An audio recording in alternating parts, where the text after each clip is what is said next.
watch your children. And no smoking, please. Bienvenidos. Para su seguridad, permanezca sentado y mantenga las manos, brazos, pies y piernas dentro del tren y cuide a los niños. Por favor, se ruega no fumar. You're riding aboard a Mark 7 monorail, the latest generation of Disneyland monorails. When Walt Disney introduced this attraction in 1939, it was the first daily operating monorail system in the Western Hemisphere.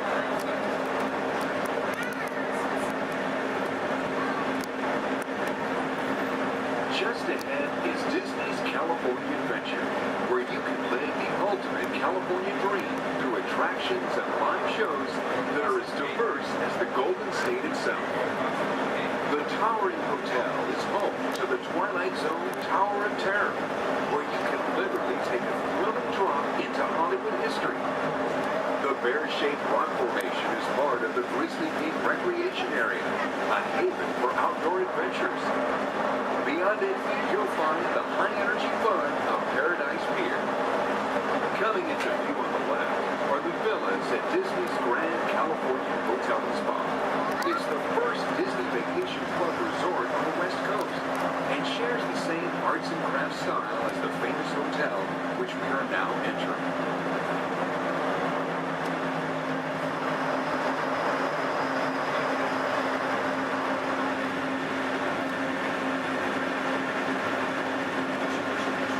Now arriving at Downtown Disney Station, gateway to the Downtown Disney District and the Disneyland Resort Hotels. If you will be leaving us here and returning later today, please hold on to your park ticket and have your hand stamped as you leave the station. You may reboard the monorail for a return trip to Tomorrowland up until 1/2 hour prior to Disneyland closing. Please remain seated until the monorail comes to a complete stop and the doors have opened. Then, gather your belongings, lower your head, watch your step, and exit to the left of the monorail. Thanks for traveling with us today, and we hope you enjoy your visit to the Disneyland Resort. For those of you continuing with us, we'll begin our return trip to Tomorrowland in just a few minutes. Thank you.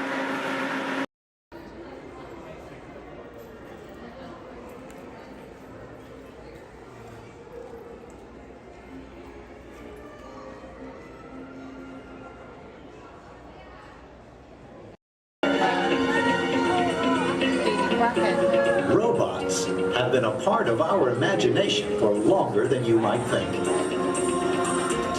The idea dates back to ancient times, when Egyptians created talking statues to serve and protect people. And Greek engineers built water clocks with moving mechanical figures. As centuries passed, inventors built many mechanisms to imitate human movement. These early robots captured everyone's imagination. Who knew? Perhaps one day a mechanical being might really be able to walk, talk. And here he comes, ladies and gentlemen, walking up to greet you under his own power. Even help people. In 1920, a Czechoslovakian writer was the first to call these automatic helpers robots. From then on, robots became popular in stories, art, and especially in the movies.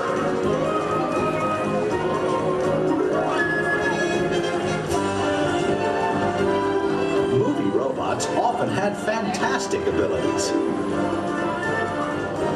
And not all were helpful. Some were downright scary. Like most 20th century kids, Walt Disney grew up fascinated by robots. They quickly found their way into classic Disney cartoons.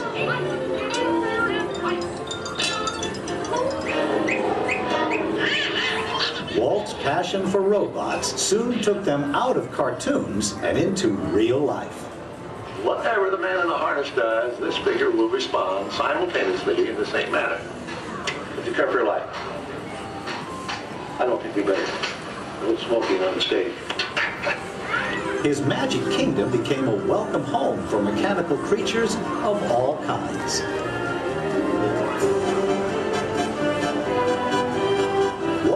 pioneering work in audio animatronics made robots familiar entertainers at Disneyland, delighting millions of visitors. Meanwhile, in the world of science, advances in hydraulics, microcircuitry, and digital computers were turning science fiction into science fact.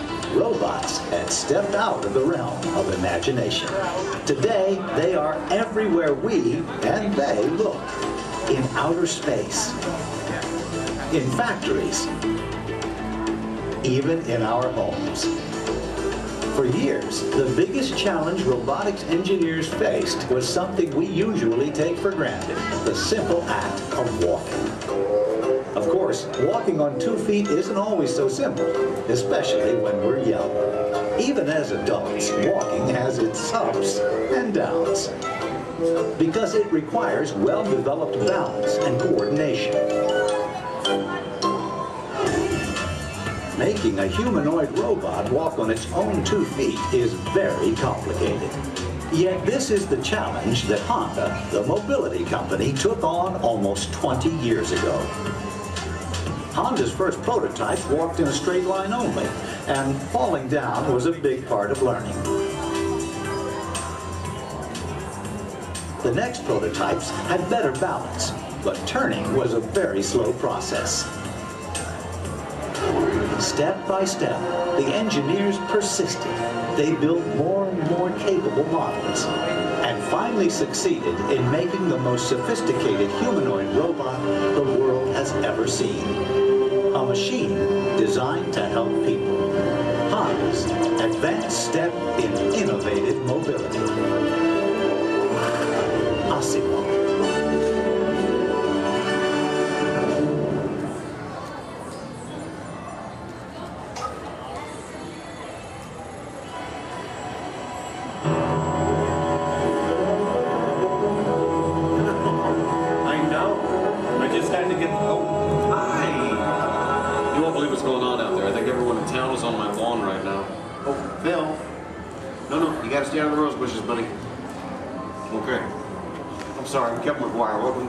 Household.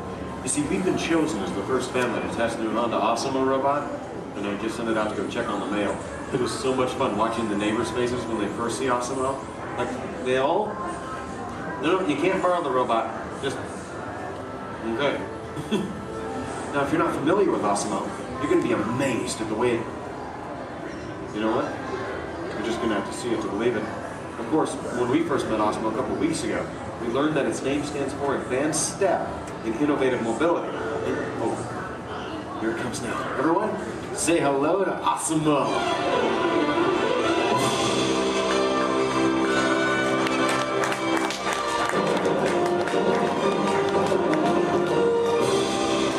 That's a good idea. Everyone welcome the newest member of the McGuire family, Asimo.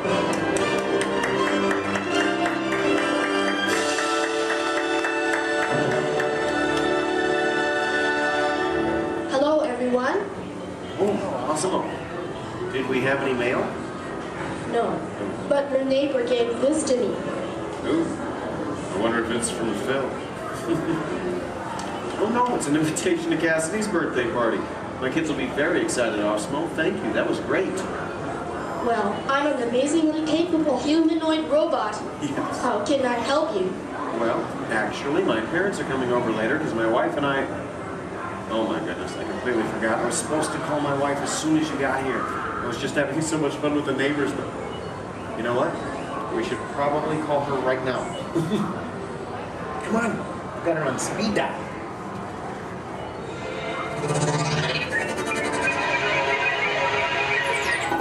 Hi, honey. Hi. Hey, look what just arrived. Asimo. Yeah.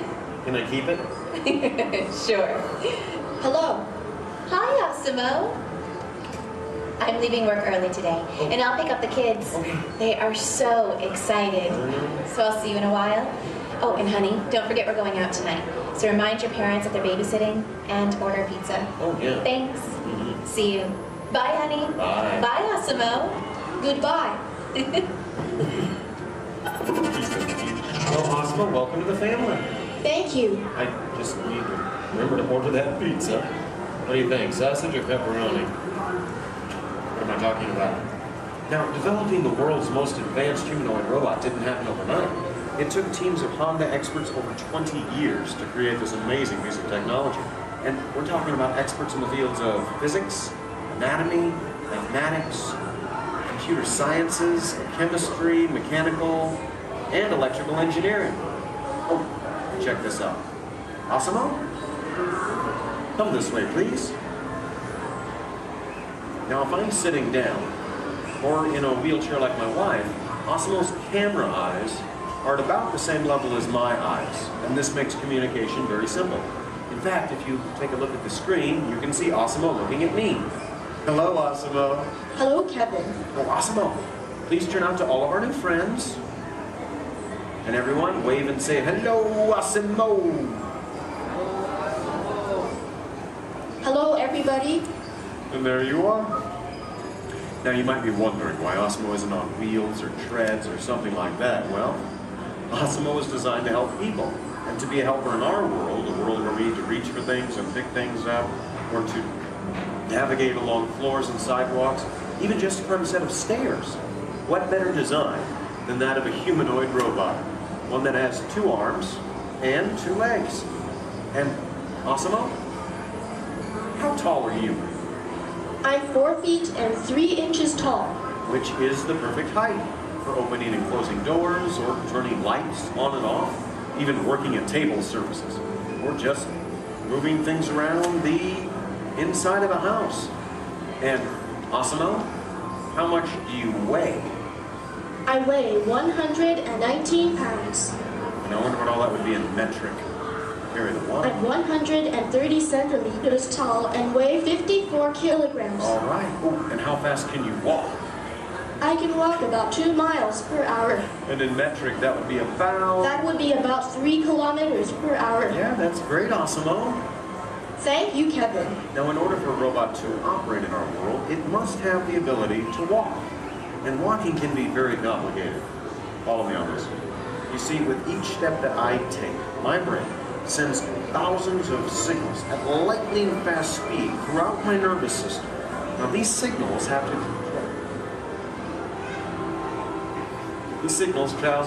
to the muscles, tendons, and ligaments in my legs, hips, arms, and shoulders, which all have to move in sync just for me to keep my balance. But the really amazing thing is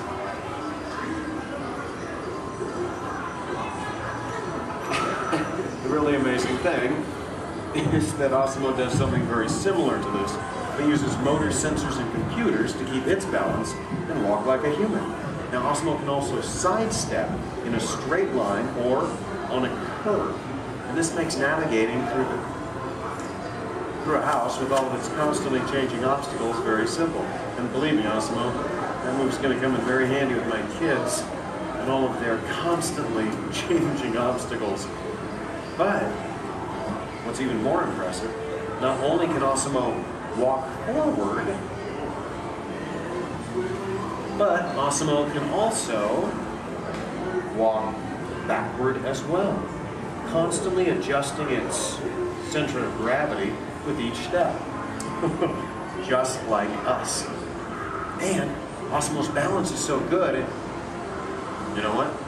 Let's just show them. Asimo, please balance on one foot, like this.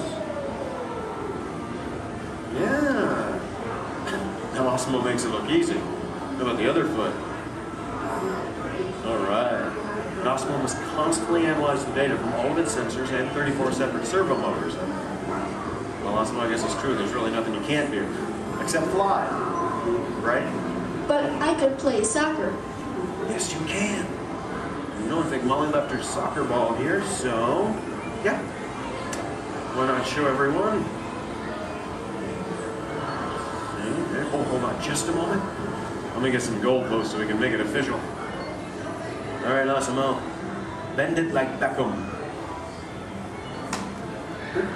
And that's a goal. Very nice, Asimo. Yes. Now, it looks simple, but kicking the soccer ball actually requires some technically advanced balance, stability, and coordination. But you know, Asimo, With your ability to understand vocal commands and navigate effortlessly through the environment, it's easy to see how helpful you're going to be around the house. Oh, telephone. Okay, Osmo. I'll get it. Hey. Hey, is Osmo there? Yeah, right here. Hello. That is so cool! Osmo, we'll be home in like 5 minutes. Osmo, I told everyone in school they can come over and meet you. And I invited everyone in the neighborhood. Hold on. Also your video. Yeah, Osmo, you're a star. Bye, Osmo. Okay, my kids. I know. How about a bye, Dad? Bye, Dad. Love you. You're cool. Well, Osmo, looks like you're pretty popular with my kids. Oh, come on. You know what I'm talking about. Actually, what my kids are talking about is Osmo's DVD, Step to Safety with Osmo, in which it shows how we can use Osmo's unique walking ability to help teach young children safe ways of crossing the street. But Osmo can be helpful in many different ways. In fact, Osmo, did you use your wireless networking capabilities to go online and look for tonight's weather forecast? Yes, I will go online. Great. My wife and I are going out for our anniversary tonight, so good. Yeah. Partly cloudy, with a high in the mid-60s. Perfect. I'll just remind her to bring a sweater. We can have dinner on the patio. Now, even though Osmo's current role is to help her in the home today, someday Osmo might be able to work in dangerous situations, like fighting fires or working in unhealthy environments, cleaning up toxic spills. And there's even the possibility... But I'm not only designed to help, I can also have fun. I think I know what you're talking about. Everyone, would you like to see Osmo dance? Yeah? All right, how about this, Osmo? You lead, I'll try to follow. Go ahead and kick it.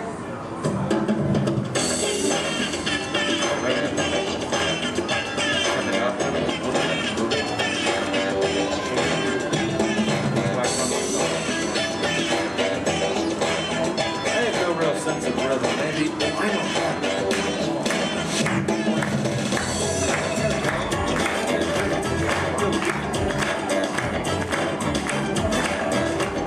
Bring it on, bring it on.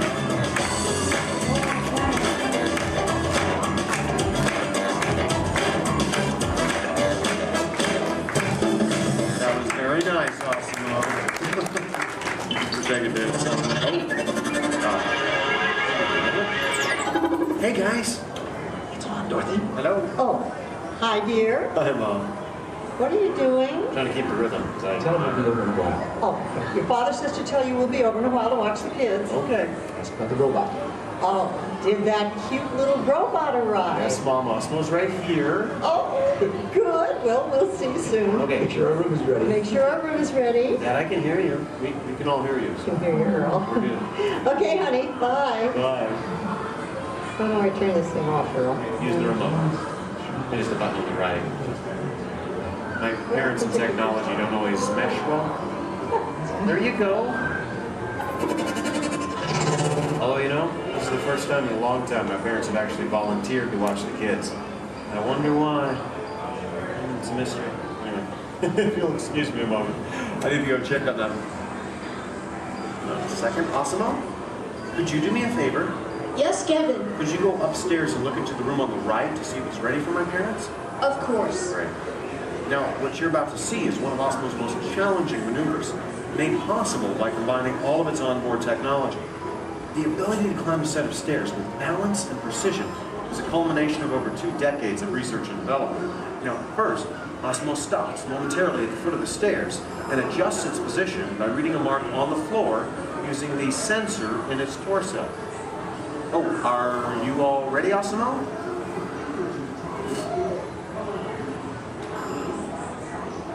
I am ready. Okay, then. Go for it. Now, with each step, Osmo must adapt and constantly counterbalance using all its computing power to remain upright all along the way. Way to go, Osmo! Now that is truly a historic step forward in human technological progress. Okay, Osmo, go ahead and take a look into the room and see if it's ready for my mom and dad, please. And boom. That looks perfect. Thank you, Osmo. You're welcome. Now, if you thought going up the stairs was difficult, it takes even more balance and coordination to make it back down whenever you're ready, Osmo. Once again, Osmo will find its position by reading a mark on the floor using the sensor in its torso. And when it's ready, it will descend the stairs, constantly adjusting with each step.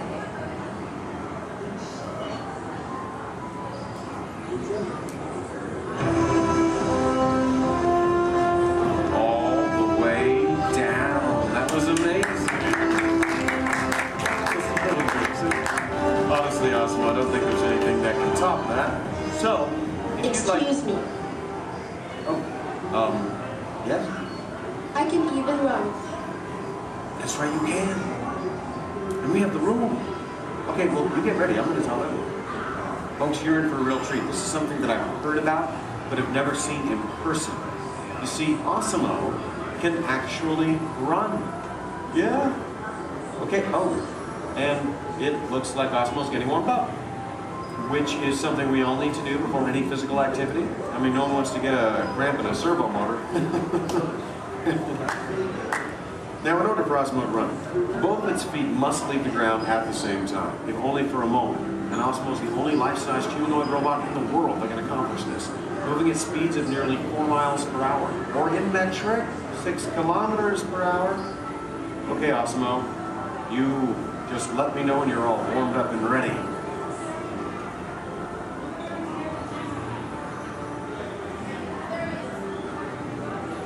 I am ready. Alrighty then.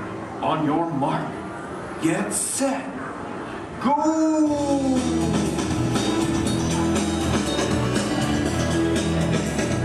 That was it, Watch, turn around. I want to show this to you in slow motion. Now, this is truly an amazing accomplishment. Osmo's airborne, meaning both of its feet leave the ground for about 0.08 seconds, running very similar to that of a human. Very impressive, Osmo. Thank you, Kevin. Now, if you'd like to learn more about Osmo, please visit the website, osmo.honda.com. As for you, I think it's time to get you ready to meet the rest of the family. So, why don't we say goodbye to all of our new friends? Excuse me. Yes? Please do not forget to order the pizza. Pizza for the... That's right. Thank you, Osmo. You're welcome. You know what, Osmo? I think this is going to be the beginning of a beautiful friendship. All right. And the kids are home. I hope you're ready to meet them. But before we go, let's say goodbye to all of our new friends. Goodbye, everybody. And everyone, let's hear one more time for Osmo.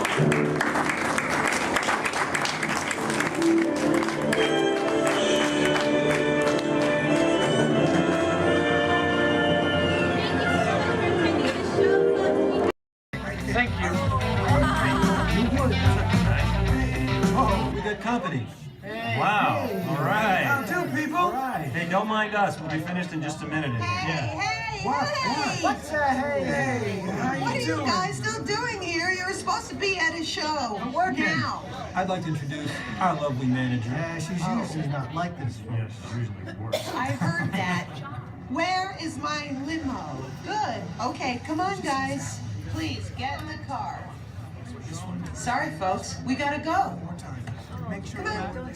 Chris, can you grab my black list, Paul? Hey, wait a minute. We can't leave these people here like this. We can't? No. Come on, you know how we feel about our fans. Yeah, that's right. Well, guys, what do you expect me to do? Send them all with you? Wait a minute. I love that idea. How about some backstage passes? Oh. Yeah. Come on. Make it happen. Give me some. Okay, I'll make it happen. Now get out of here. I hate all of you. See ya. Have a nice ride. Hi, Sal, it's me. Listen, I'm gonna need a bigger car. Make it a stretch. In fact, make it a super stretch. Great. Excuse me. Okay, folks. Look, the show is all the way across town, but I got you a really fast car. Welcome to Turtle Talk. My name's Andrew. Before we get started, there are a few things that I would like to go over with everyone. Now, here at Seabase, there is absolutely no eating, no drinking, no smoking or vaping, and no flash photography. Thanks, guys. Now this piece of equipment here is known as a hydrophone. It allows us to hear sounds from beneath the sea, and it's also going to allow us to hear from our very special guest today. Does everybody know who our special guest is? Please shout it out. Crush is coming to talk to us to learn more about the human world, and we're going to get the chance to ask him a couple questions about the turtle world. So little ones, be thinking of questions that you may get to ask Crush, okay? Now it does seem like Crush is off surfing at the moment. In order to call him out, we need to yell, "Hey, Crush!" on the count of 3, all right? 1, 2, 3. Hey, Crush! Well, righteous, well,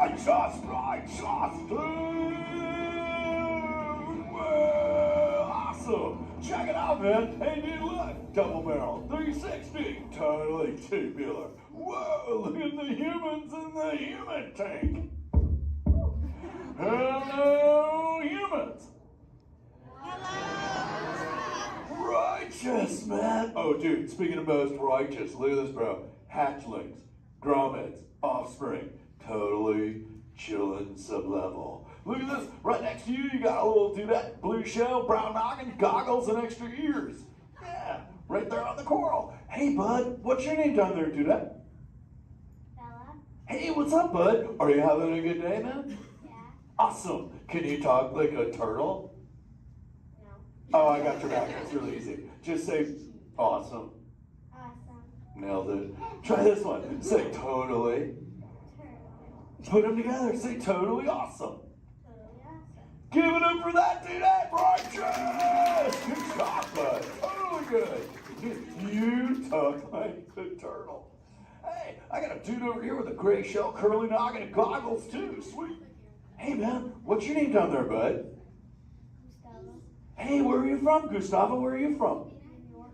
Whoa, dude. Who brought you here today? I went on my car. Oh, well, we'll find out together. Don't sweat it. Hey, dudes, is there like maybe a parental unit, a life guardian of the Gustavo? If anybody's with them, right? Okay, let's talk to that chick and see what's up. All right, awesome. Hey, dude, what's up, bud? What is your name? Karen. Hey, Karen, what's up? How many kids you got? My English is not good. I'm from Brazil. Oh, I don't speak English either. I talk turtle. Karen, does it freak you out? Gustavo has no clue you're here. Don't worry, Karen. They come back when they get hungry. Karen, did you feel it, bud? Did you feel it? Where's Karen a moment? Awesome. Dude, my son's short. He's like this. He goes, Dad, what's up with all the humans? And I go, dude, I do not know. Human dudes, I need human help. Can all of you help out and answer Squirt's questions? If you want to help, say, Chaw! Righteous! You so totally rock, dude! Oh, wait a minute. Sorry, dude, my bad. Check this out. When a turtle says, you so totally rock, everyone says, dude! Here we go. You so totally rock! Dude! You so totally rock! Dude! Now all of you totally talk turtle. So, on to Squirt's question. Numero uno. He goes, Dad, if humans go to a beach, what do? I said, bro, I do not know. Humans, do you go to the beach? Yeah. Awesomeness. Okay, answer it for the Squirt dude. What does a human do at a beach? Shout it out. Swim. No way. Who likes to swim? Wave some fin if you love to swim, man. Oh, man, I got waivers, like even on the bench. What's up, waivers? Dude, want to see me swim? Say go Crush. Go Crush. Let's rock. Everyone yell. Rip it. Rip it. Roll it. Roll it. Punch it. Punch it. Rip it.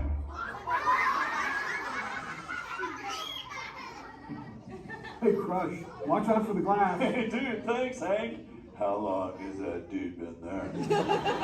Oh, no, man. My bad, bro, my bad. Where are the manners? I've been asking the questions. Dudes, do any humans have a question about being a turtle? Raise a fin. Hi, if you have a question about turtles. Cool. Got a chick over here, aisle style, red shell, brown knock, hanging loose. Hello, bud. What's your name? Hey, bud, what's your question? What turtles eat? Oh, dude, we're chowing green seagrass and green sea kelp. Big dudes, you're sitting on green seagrass benches. But check it out, Harper. We only eat green stuff, and so it actually turned us green. So, like, I'm green, and my kids are green, and my parents are green. Oh, and my wife's green, and my favorite color ever, purple. He's pulling your fin. It's green. Hey, there's a purple chick over here with like a jellyfish lid. Let's talk to this one on this side. Hey, bud, what's your name down low? Scarlet. Hey, cool name, Scarlet. What's your question? My name's not Scarlet. Oh, wait, what's your name? It's Charlotte.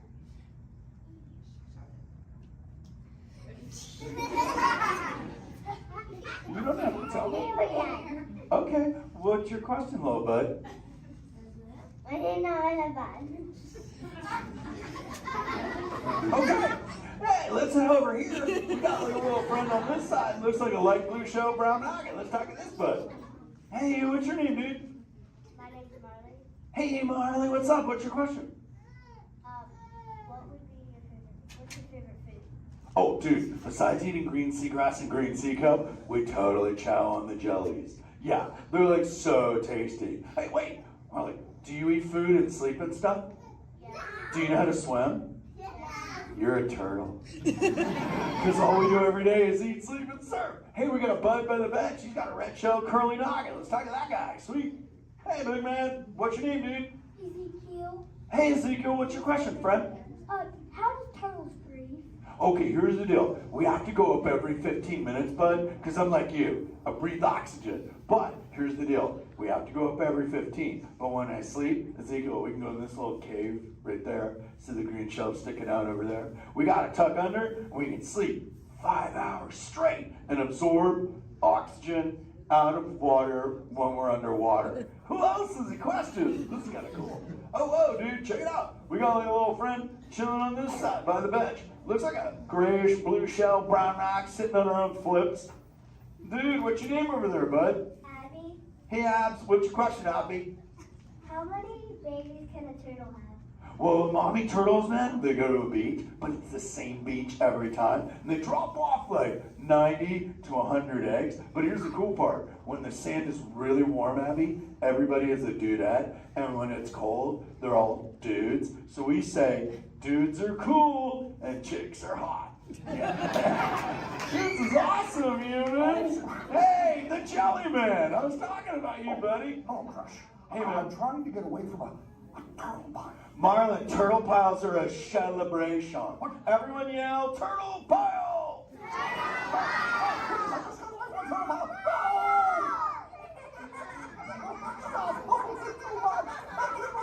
Oh, cool. Hey, boys, surf's up, dudes. Thanks a lot, Crush. For what?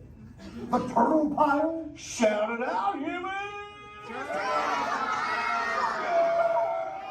That dude has serious thrill issues. Humans, you rocked it! You so totally rock! Okay, like 4 kids remembered. The rest of you dudes pulled a hard Dory. Dudes, don't space out! Remember, Turtle says you so totally rock. Everyone screams! You so totally rock! There you go, you're back again. Oh, bummer. Hey, bro, the frequency thing is not working.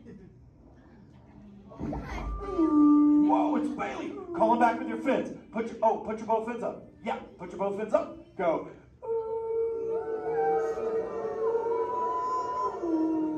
Crush! Hey! Bailey, look at my friends. They're humans. Oh my goodness, funny looking humans, huh? Hey, dude, stop. That's not cool. Those are my friends that can hear you. No, they can't. Watch this. Hi, humans. Hi. Oh, okay. Why didn't you tell me? Dude, I tried, man. You got stoked out. Wait. Ooh. Yeah, that thing. I'm getting something. Ooh, wow. Some of you have 4 ears. Weird. I'm not judging. Humans. Later, Crush. Later, Bailey. Everyone say, later, Bailey, dude. Bailey's echolocation's awesome. We're going to do it. Everyone, both fins up. Go. Okay, sub-level, really good. Back bench, solid. Grandma, in the corner, this is where we put our fins up. Good job, Grandma. Good job. Fins up, eyes closed, go. How many fins am I holding up now? No, you gotta go. Yeah, you so totally rock. Squirt, come here. Squirt, look at this. Squirt, I just taught humans your ultimate favorite. Sweet. Dude, go for it. They'll blast you. You so totally rock. Yeah! Rock on, human dude. Rock on, Squirt. That's my son. I'm in a jam. Oh, wait, remember this thing. You gotta be good to the oceans. The oceans will be good to you. And slap the fins together for my man Andrew. Rockin' the mic, man. Oh, righteous. Little dude. Use the word dude all day long because your parents will love you. Hey, Karen. You're welcome, Karen. Let's go. You so totally rock. Let's give it up for Crush. If you would like to learn more about Crush and his friends like green sea turtles, manatees, or sharks, you can do so up on the second floor of Sea Base. Now, little ones, don't move until your adult comes to get you. Adults, please collect your belongings, collect your children, and head on up to those two right there exit doors. Doors are safety, please don't stand up.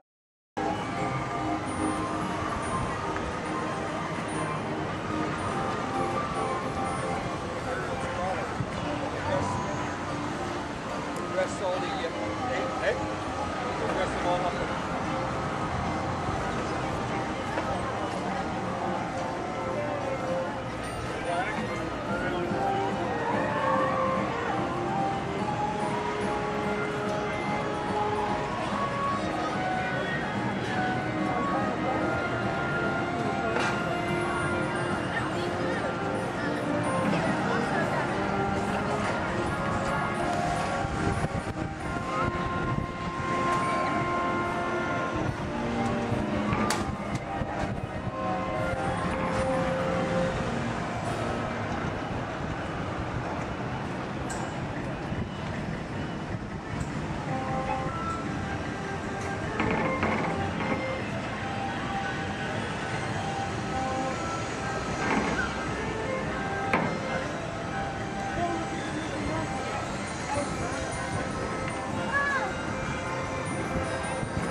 ask everyone to please remain seated throughout the show, and please keep your hands, arms, feet, and legs inside the vehicle at all times.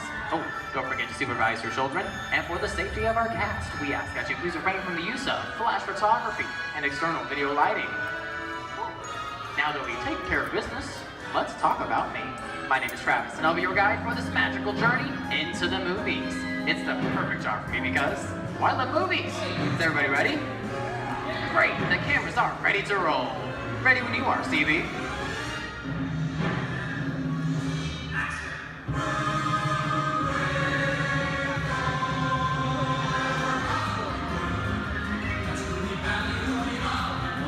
And we are rolling.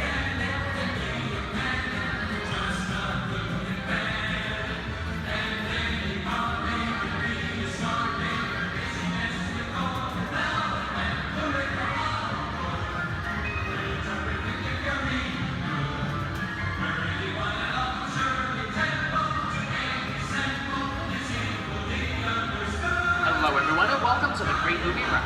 Once again, my name is Travis, and on behalf of Disney's Hollywood Studios and Turner Classic Movies, please welcome our host for this one-of-a-kind tour, Robert Osborne. Thank you. We're ready for Hollywood indeed. What better way to start our journey? From the Old West to the rooftops of London and along the yellow brick road, there really is no place like the movies. One of Hollywood's significant contributions to the world of film were great musicals. This scene is from one of my favorites, the 1933 Busby Berkeley spectacular, Footlight Parade.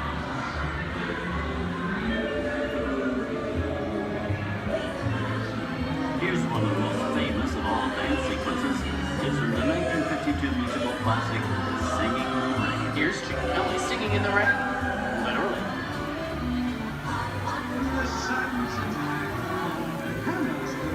Here's one of the quintessential Disney musicals, Mary Poppins, starring Julie Andrews and Dick Van Dyke. This classic earned 13 Academy Award nominations. I love this song. Sing along.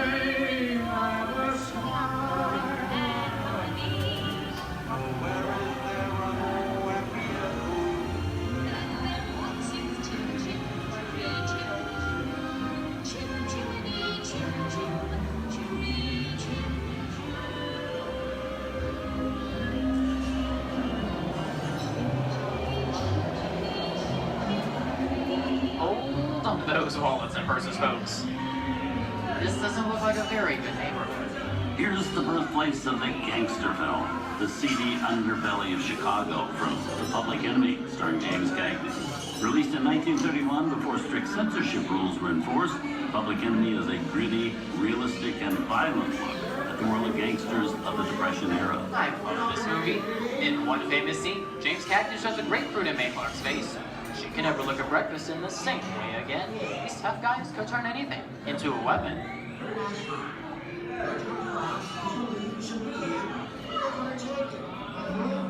going to kick in with the dog. If you don't, somebody's going to drop by here and take your teeth out one at a time. And me, I get you. Now beat it. Tough guy,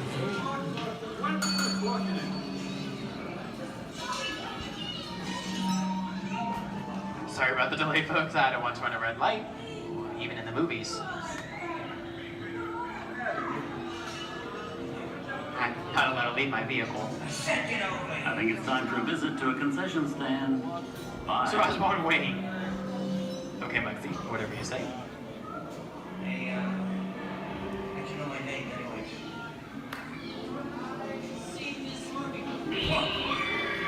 I hear someone singing your fancy cars like to get out of here. So wait for it. I said spread out of here or you're gonna get hurt. What makes you sad? Here they come, Bus! Get out, your grinders!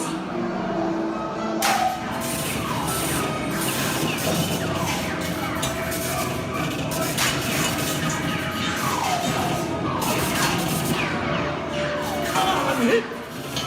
I'm hit! Moxie! They got win! Moxie! Moxie! Win! It's May! It's May!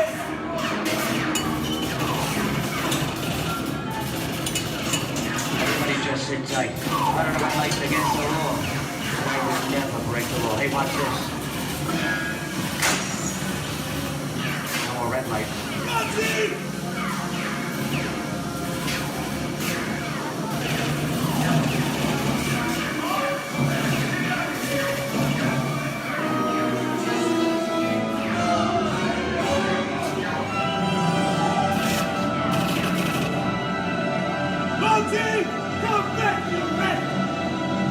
Sorry, boys, I'm making my getaway.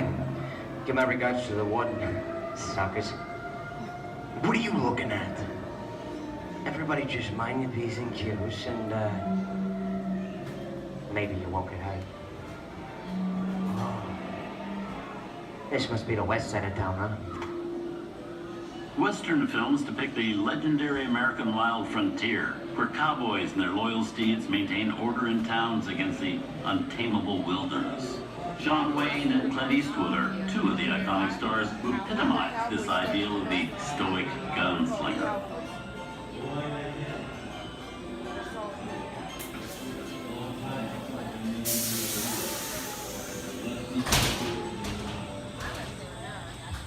Sleepy little bag, eh? That's some mighty tough territory you're heading into, Pilgrim. I'd think about turning back if I was you. That is, if you want my opinion. But I reckon No, we're in the clear. This looks like the perfect time to collect up all your valuables. We'll start with the jewelry and then we'll... What are you talking about? I didn't even order this neighborhood, copper.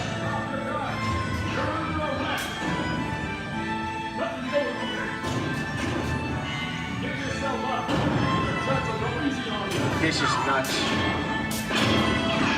Nuts to this. Look at it this way. Think anyways.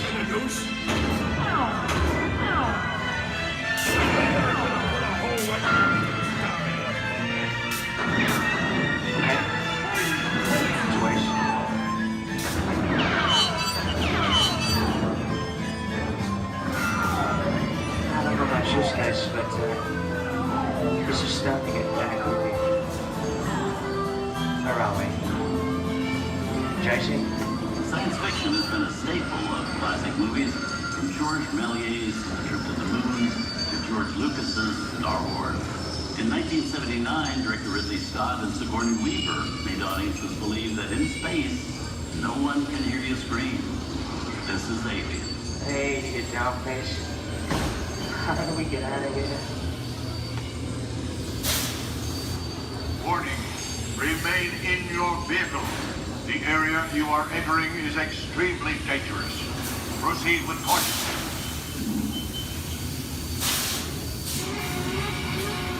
Danger.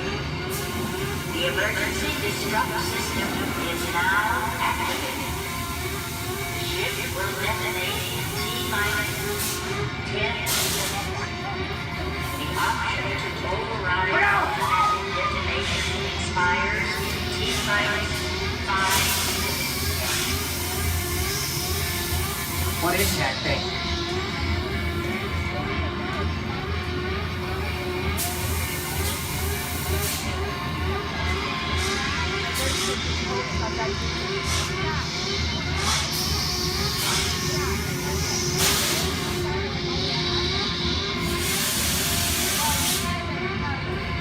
Get it together.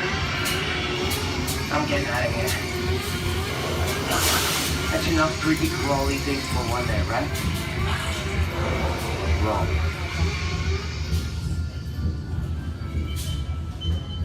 Steven Spielberg and George Lucas cemented their status as the blockbuster boys with their first partnership. Here from that legendary collaboration is Harrison Ford as archaeologist Indiana Jones in Raiders of the Lost Ark. Snakes. Why did it have to be snakes? Some of the biggest horror stars of Hollywood appear in the ancient story of a cursed Egyptian temple, a priceless jewel that beckons to all, but be warned, the temptation always leads to destruction. Look at that show, guys. Time for me to get back to work. Good thing I don't believe in ghost stories. Don't nobody move while I go get the goods. I don't think they'd notice a few extra bodies around here, if you know what I mean.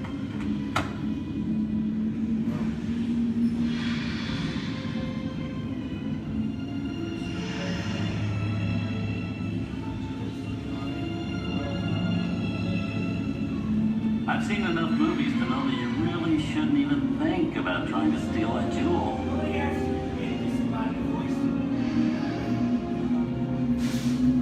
Halt, unbeliever. Disturb the treasure of the gods, and you shall all pay with your lives.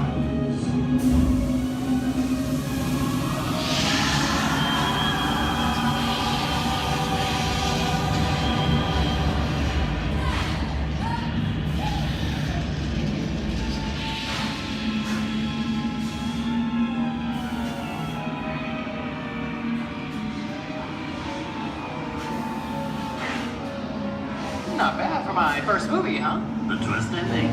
That just goes to show you anything can happen in the movies. Now, let's get on with the show. I see dead people. Things that go bump in the night have always been a staple of movies. One of the first horror films was a silent short featuring a dancing skeleton, written by the Lumiere brothers in 1897. Both audiences and filmmakers were really interested in the cop, but there was no horror was they used to describe a film until the 1930s. Wow, it's really a jungle out there. Where are we? This is the jungle home of one of the most famous movie characters of them all, Tarzan.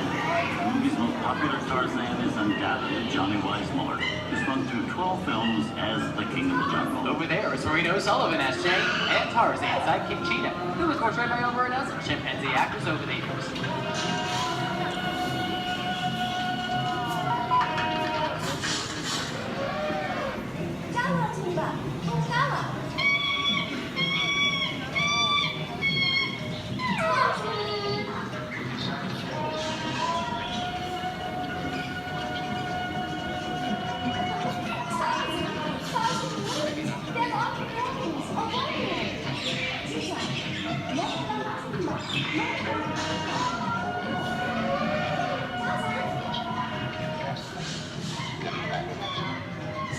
Here's Humphrey Bogart in his most famous film role. In 1942, Bogey finally got to spread his wings and romance the beautiful Ingrid Bergman in Casablanca.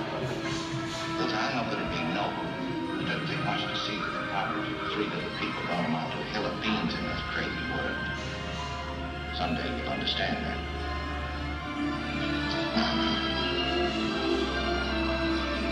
He's looking at you, kid.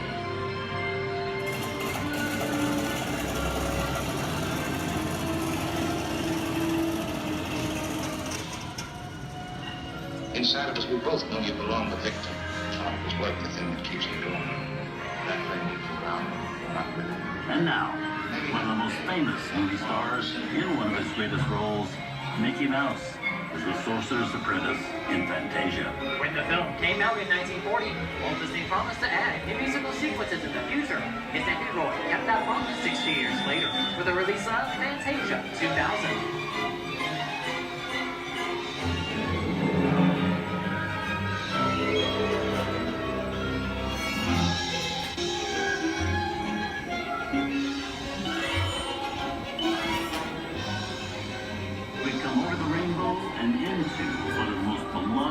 Most watched films in movie history, The Wizard of Oz. Toto, I have a feeling we're not in Kansas anymore.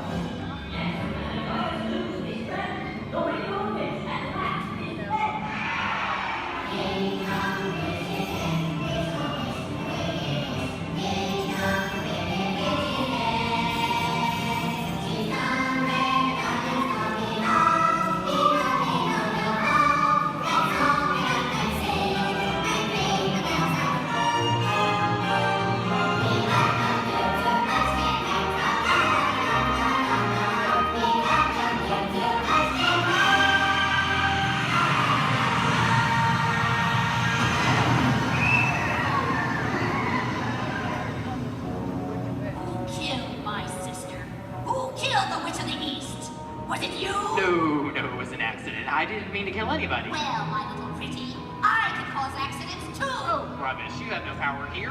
Now be gone before somebody drops a house on you too. Very well. I'll bide my time. But just try to stay out of my way. Just try. I'll get you, my pretty. And your little dog, too.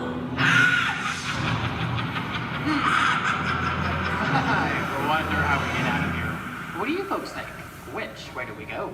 Follow the yellow brick road. Follow the yellow brick road. Follow the yellow brick road? Oh, why didn't I think of that? Sing along, folks. You know the words.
From all of us here at Disney's Hollywood Studios and Turner Classic Movies, we hope you've enjoyed our tour through some of my favorite films. But remember, there are many more adventures waiting for you every day on TCM.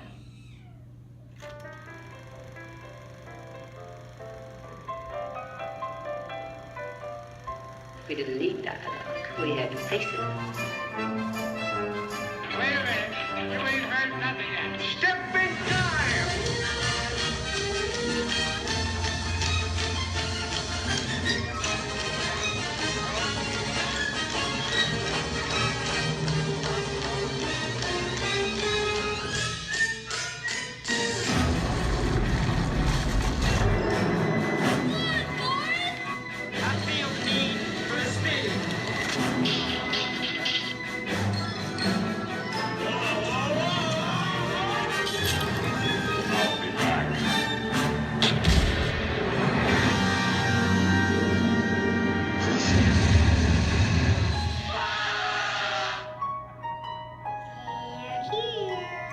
You best start believing in ghost stories, Miss Turner.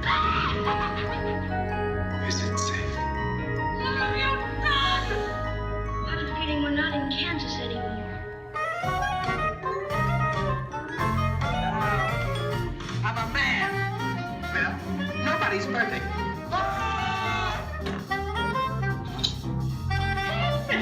Shut up.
Enjoyed our ultimate celebration of classic movies, and remember, you can find many more beloved stories and legendary stars on Turner Classic Movies. On behalf of Disney's Hollywood Studios and Turner Classic Movies, we'd like to thank you for joining us on The Great Movie Ride. Now please remain seated until the vehicle comes to a complete stop.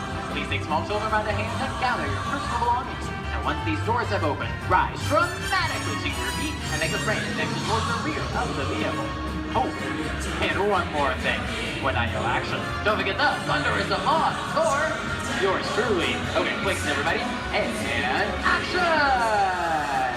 Thank you. Have a wonderful afternoon at Disney's Hollywood Studios.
My name is Patrick, and I'll be your chief flight attendant today.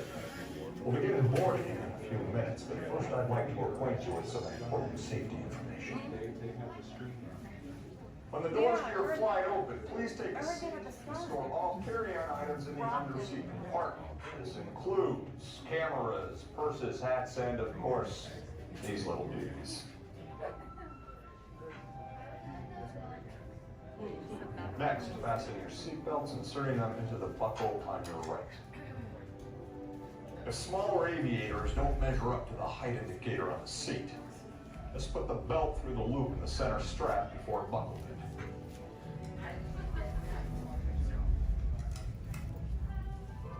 Nice work, pal.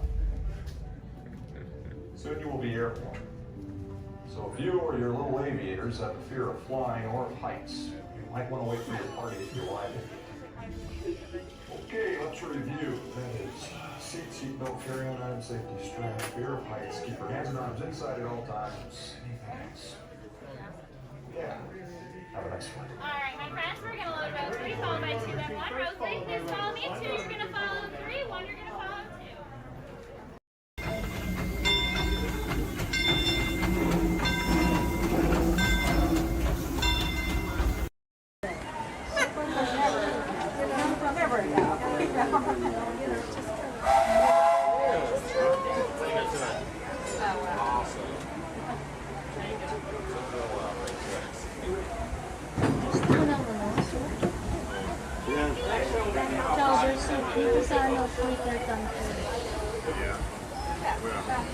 Burgers, chicken, and salad. Barbecue. Hello, folks. Welcome aboard the Disneyland Railroad.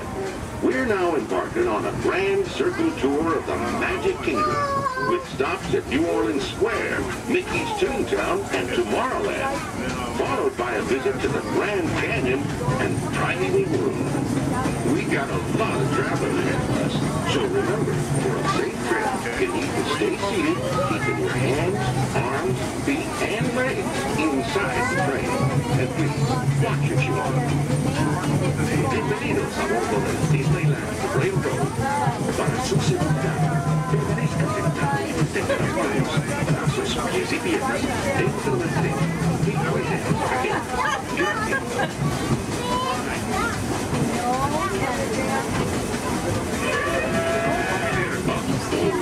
Did you folks hear that? Sounds to me like we've reached the wilds of Adventureland. You just might run into a lot of savage critters out there, including lions and tigers and tiki birds. Everybody best be on the lookout. You never know just what could show up. We're approaching our first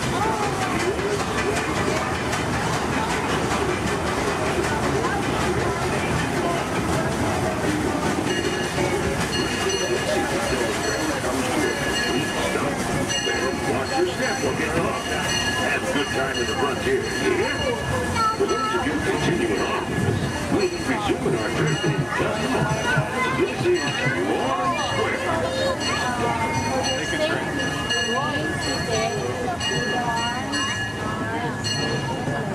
Door attention, please. Bond. I'm your skipper Bond for the next 7 days and 2 nights out here in the jungle. But before we go any further to increase our chances of fun and survival, please keep all hands, arms, legs, and feet inside the boat at all times, and please remain seated.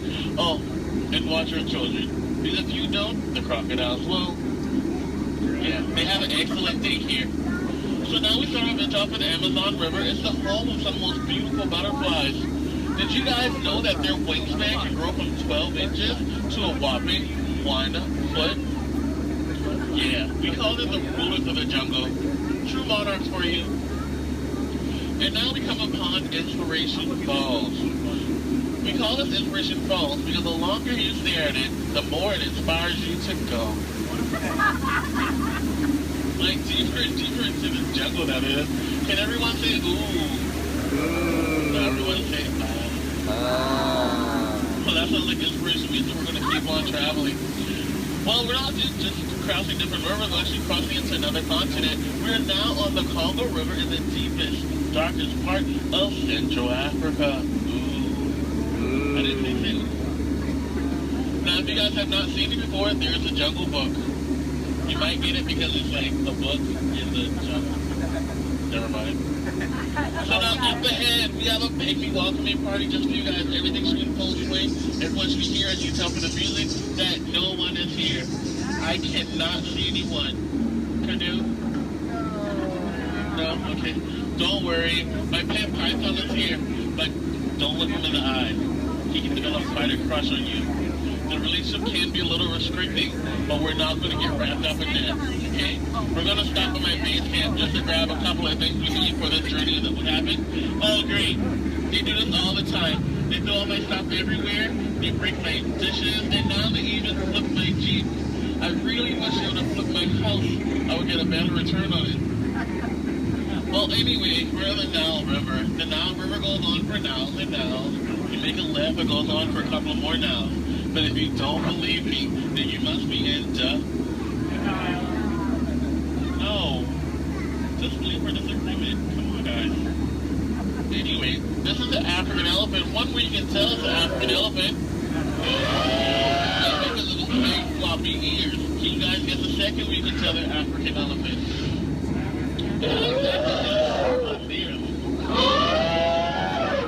Well, anyway, now those African elephants actually trod down the path here on the African Ville for all these beautiful animals to come play together on the Nile River. Yeah, there's some zebras, some wildebeest, some tall cheetahs.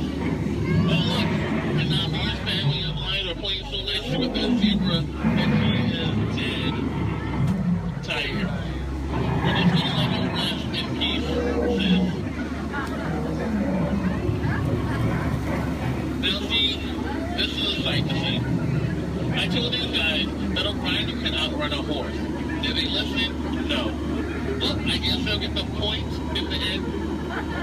Well, look, that's my friend Ina. Everyone say hi, Ina. Alright, bye, Ina. So now we're going into crocodile country.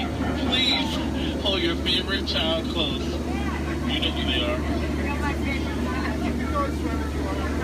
Here we have Smiley and his girlfriend Ginger.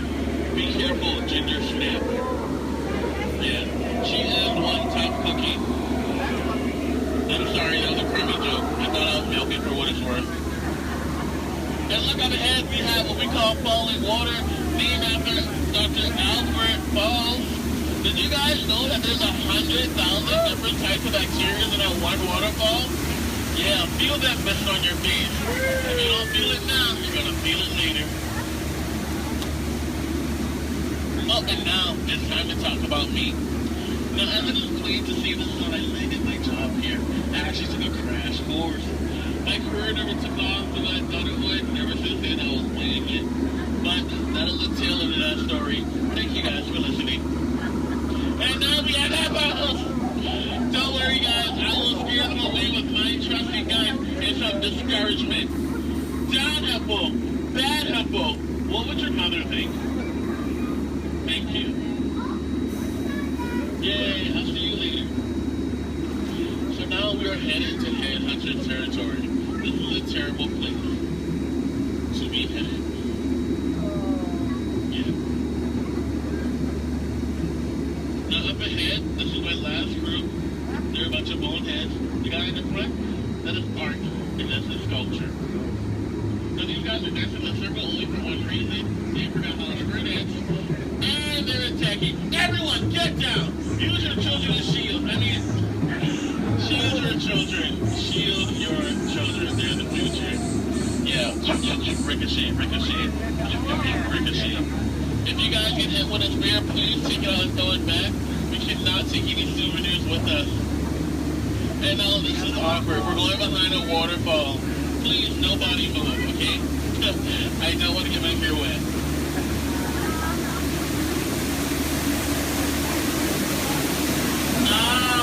Now that bacteria. That is actually the backside of water, also known as O2H. So now we're on the heart of Cambodia, on the Mekong River.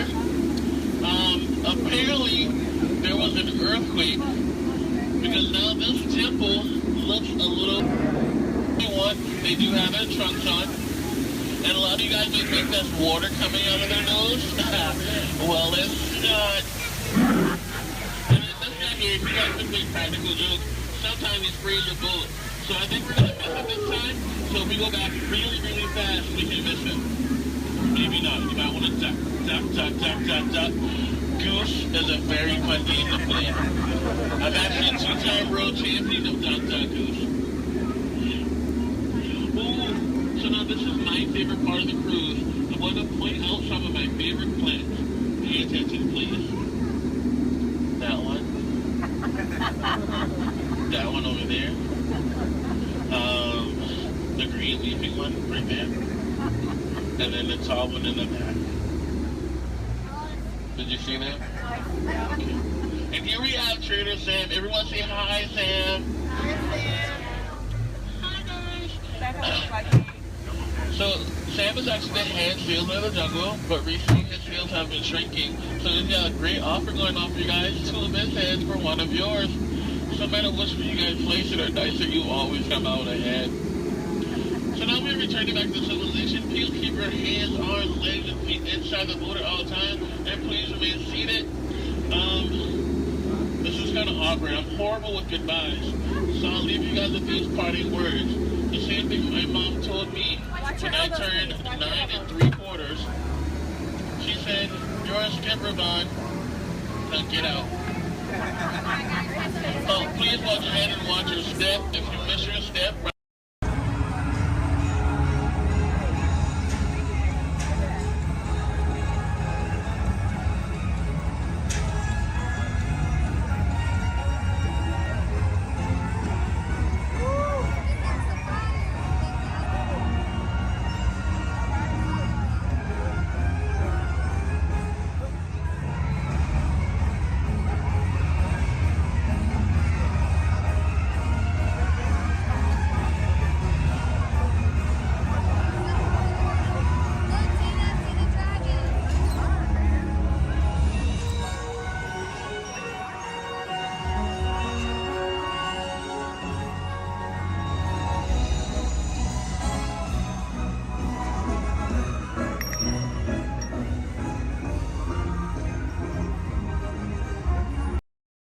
My name is Alexis. How's everyone doing this wonderful evening? Good.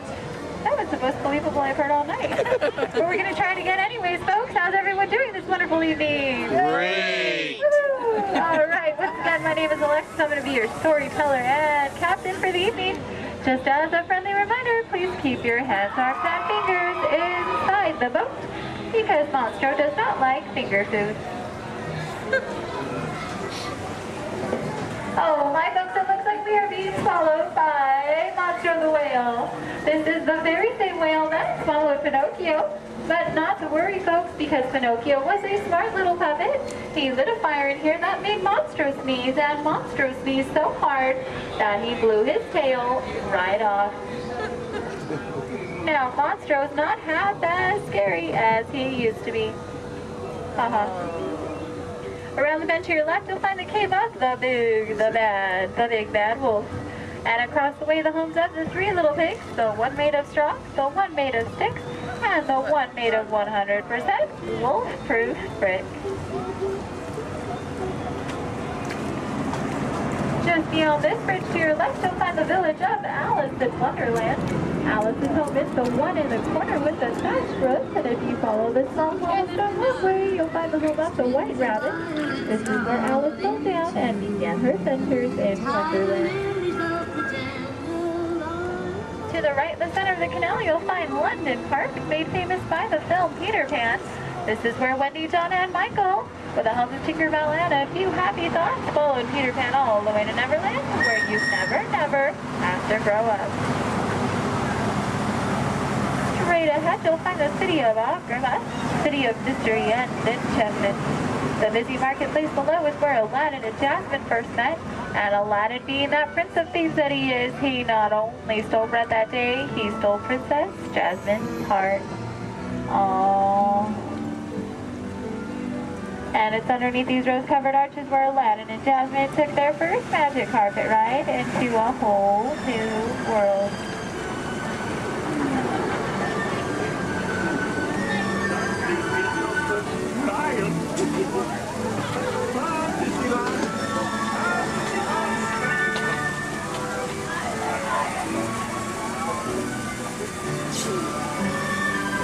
Now, folks, please be careful and please do not touch anything because we are entering the Cave of Wonders.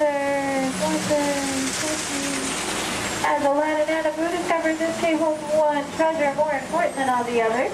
A magic lamp complete with its very own genie.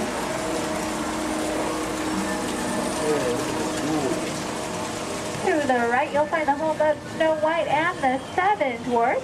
The Seven Dwarfs are still back up in that jewel mine, whistling while they work. See? And to the left, you might recognize this French chateau is the home of Cinderella and her evil stepsisters and wicked stepmother. But not to worry, folks, because Cinderella now lives in that pink castle high atop the hill, where her and Prince Charming have lived. Does everyone know the rest of the sentence? Happily ever after. To the right, folks, in case you are like Dory from Finding Nemo with a short-term memory, you'll find the city of Agrabah, city of mystery and enchantment.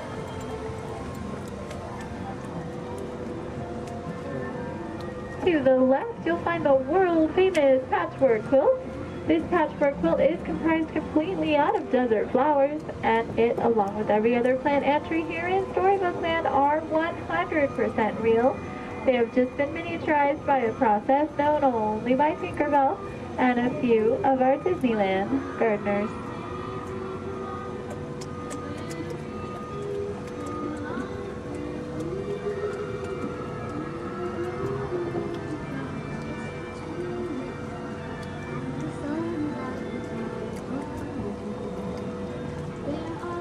Coming up on your left, you'll find the humble home of Mr. Mole.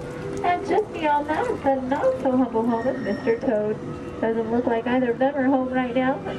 I've heard it's because they're on some wild ride. Bordering the canal to your left, you'll find the Three Dutch Windmills. The windmill in the center is best known for sheltering the local animals in Disney's animated film, The Old Mill. Straight ahead, below those Alpine mountains, you'll find the village of Geppetto and Pinocchio. That workshop near the waters where Geppetto made his wish for Pinocchio to become a real live boy. If you listen carefully, you just might hear them still celebrating inside.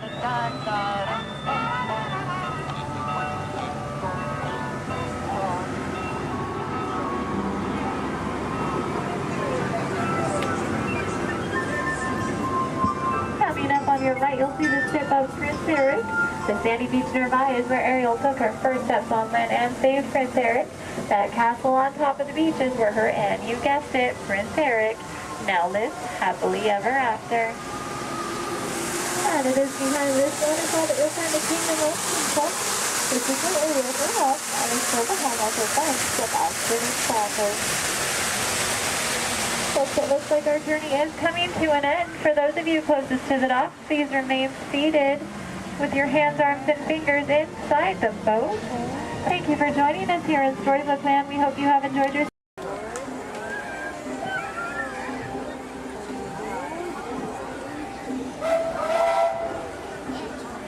Do you hear that?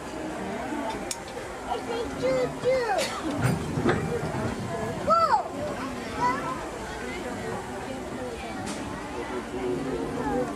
What? We're almost back. We're almost back and we want to get from the trains to Montreal. Hello, everyone. Thanks for joining us on the Disneyland Railroad. For a safe ride, remember to stay seated with your hands, feet, and legs inside the train. And please, watch your kids. ¿Qué tal, amigos? Y bienvenidos a bordo. Para su seguridad, permanezca sentado y mantenga las manos, brazos, pies y piernas dentro del tren. Y cuide a los pequeños. Gracias. As we steam on through Granite, one more look at the majestic Matterhorn Mountain and the happiest cruise of ever sailed. It's a small world.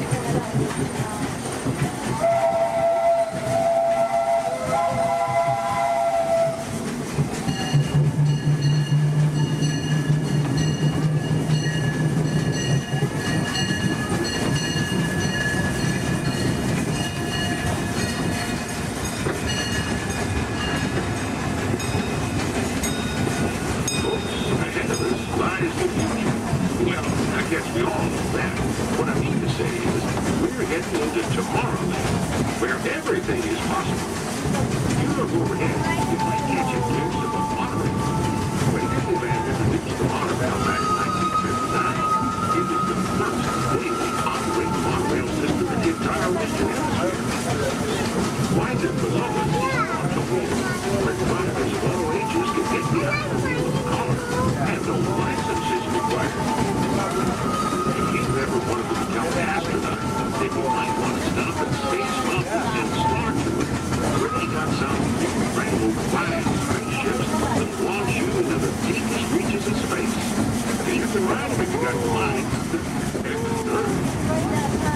Well, folks, we're now arriving at Tomorrowland Station. If you're leaving here, just stay seated until we count to a full stop. Gather your belongings and step carefully from the plane. Thanks. Have fun in the future.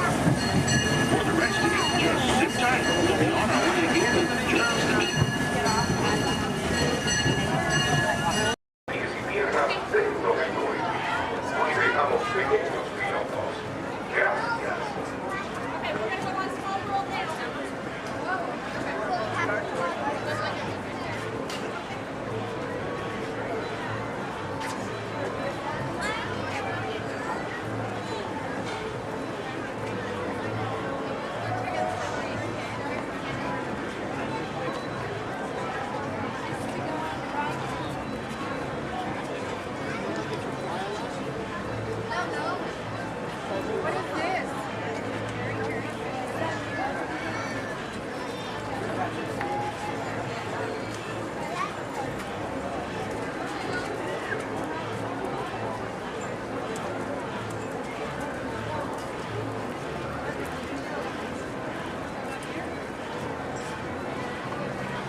Attention pilots, rocket ships have initiated landing procedures. Please remain seated until your rocket ship comes to a complete stop. Then follow the arrows to the flight deck. Happy landing!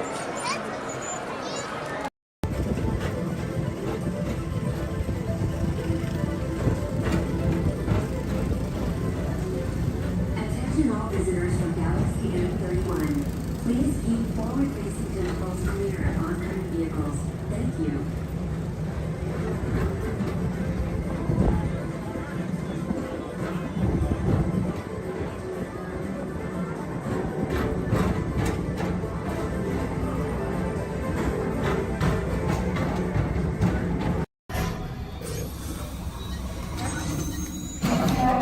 Engineers, automatic repair engaged.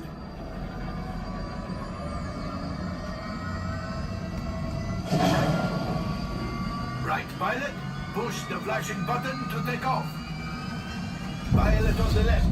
Move your stick to fly right and left. I was just about to say that. Pilot on the right.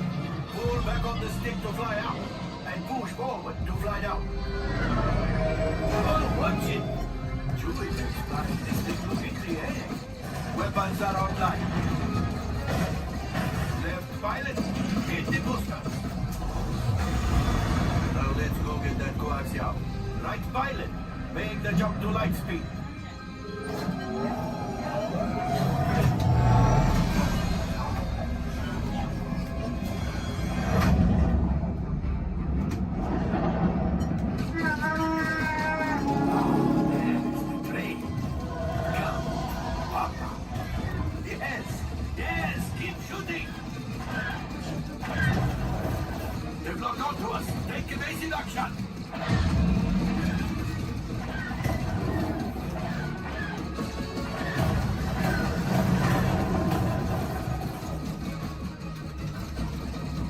There it is!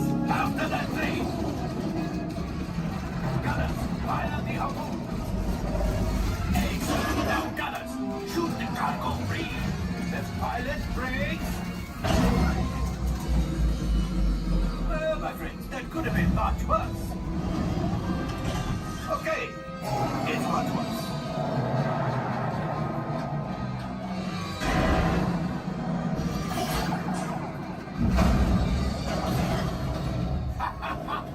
Yes, you got one. Excellent, my friends. Now power up the ship. Well, I grabbed the gold axiom. You see, just as I promised, my friend. Now that the resistance has what they need, maybe a little something for Hondo. Pilots, line up behind the train so we can harpoon that last car. Gunners, fire the harpoon. Gunners, shoot the train. The cargo is breaking free. Keep shooting. Good job, my friends. Yes, yes, yes. We got the coaxium. I will grab it. You keep up to the train.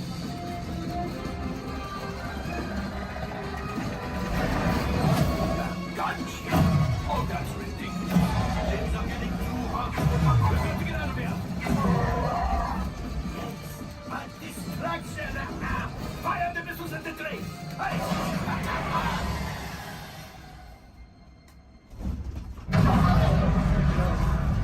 Watch out! The Star Destroyer is collapsing! Left pilot, hit the boosters! Boost! Boost! We made it! I don't believe it, but we made it! Now, let's get out of here!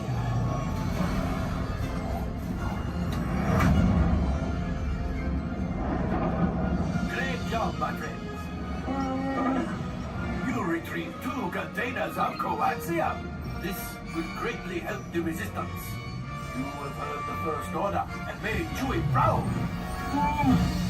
Now, after my modest profit, your cut minus what you owe me for damaging the Falcon is... Hey, not bad.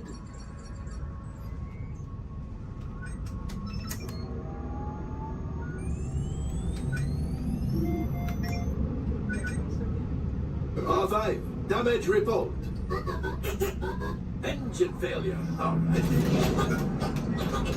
Hyperdrive leak. That is not too good. Multiple hull ruptures. Well, it might be worse. All right, I'm making an executive decision. Everybody out. Go on, get out.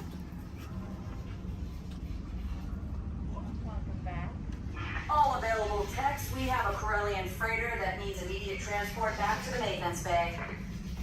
This thing has seen better days. Better fix all that before the Wookiee sees it.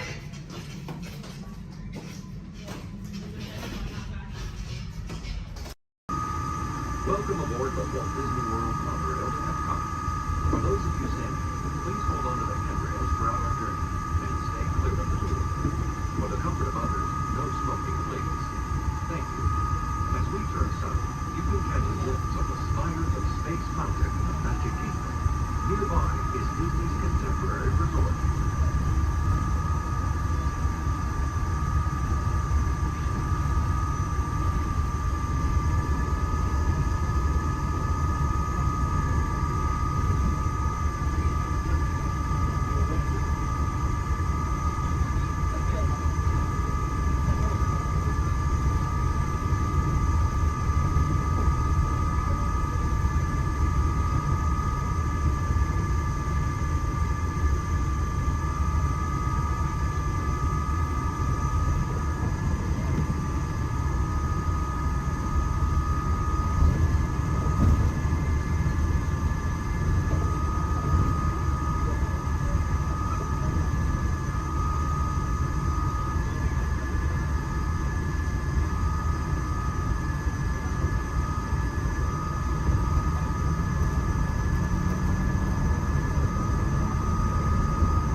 rocketing back to the Big Bang with the Guardians of the Galaxy, or exploring a hungry city baffled with power and blood.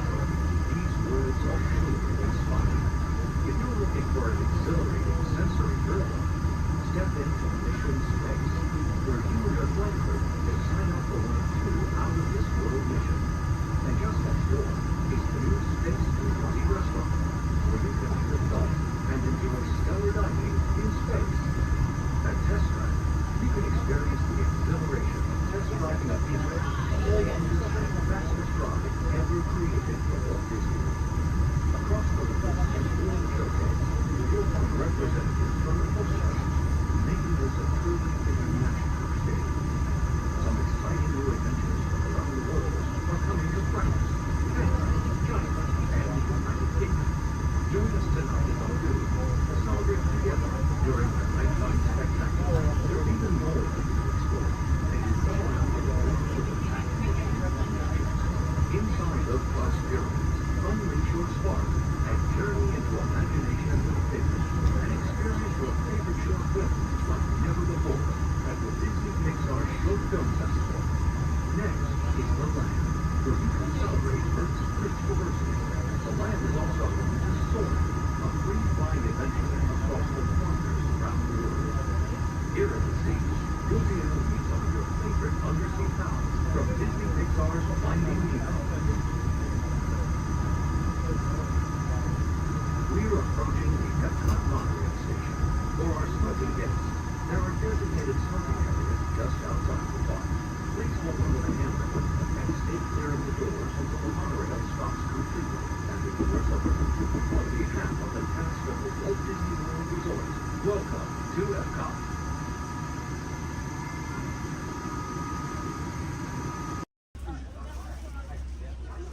Everybody make sure we're staying seated. Sante Sana word, and that does mean thank you. There's another word we like to say out here in Harambe, which is Tuwende, and Tuwende means let's go. Jumbo everyone, my name is Julia, and I will be your safari guide today.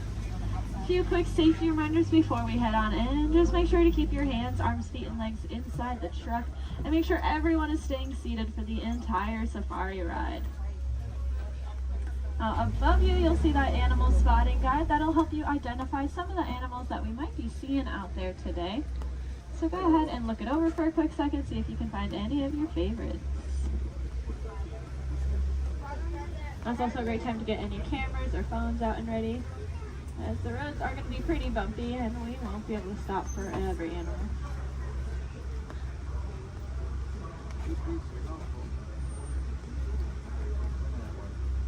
We are going to be starting our journey here in the Little Aturi Rainforest. Animals that live out here are going to be more shy and reclusive. So keep your eyes open for any stripes or camouflage.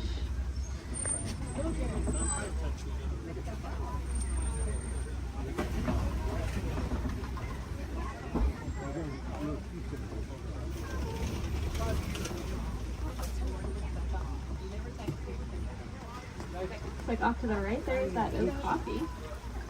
That reddish brown animal with the zebra party pants. However, they are not related to the zebra. They are the only living relatives of the giraffe.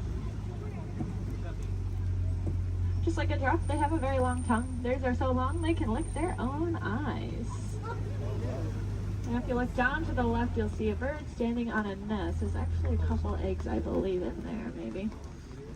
And that is a saddle-billed stork. They're about 5 feet tall, and their wingspan is about 9 feet long. And if you look up at that canopy above your head, that is also just about 9 feet long. To put that in perspective for you. Now, if we look back at the okapi over there, I said they're related to the giraffe. Just like a giraffe, they have ossicones, which are those stubby horn things on their heads. But that one that we're seeing doesn't have any ossicones.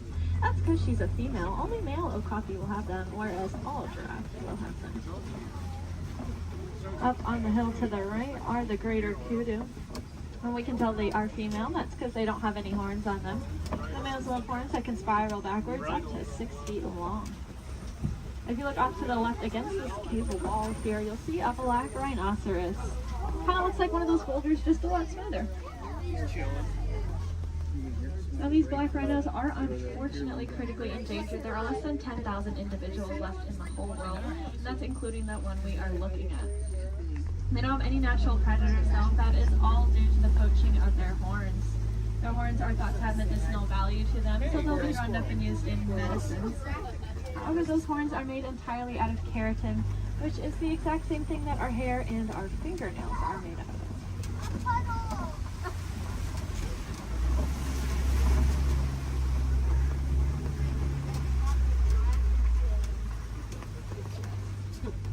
I said the animals that live out here are all going to use camouflage. We saw how they use their colors or patterns to blend into the trees around us. That's why it's really important that we use our paper products responsibly, since our paper comes from the trees that these animals' lives depend on. Looks like we are getting to the edge of the forest here. I'm gonna make our way down towards the Swampy River. The animals that live here naturally spend most of their time underwater, which will keep them cool and camouflaged, so keep your eyes open on the surface for any bubbles or ripples that you might see.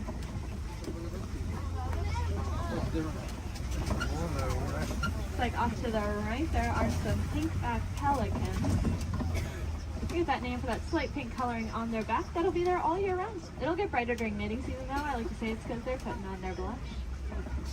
And if you look off to the left, you'll see a bloat of a Nile hippopotamus. Make sure we're staying seated, friends. Make sure we're all staying seated. These hippos can hold their breath anywhere from 5 to 8 minutes at a time, which is going to allow them to sleep underwater. They'll float up to the surface every couple minutes to take a big breath of air and then sink back down, all while completely asleep. They are herbivores, meaning they only eat plants. They'll come out towards nighttime and graze on about 80 pounds worth of grasses. And they'll go back in the water.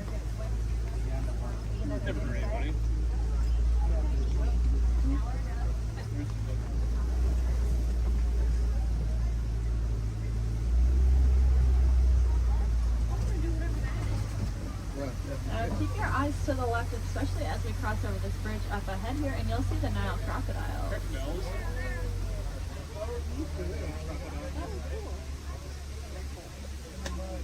Three of them.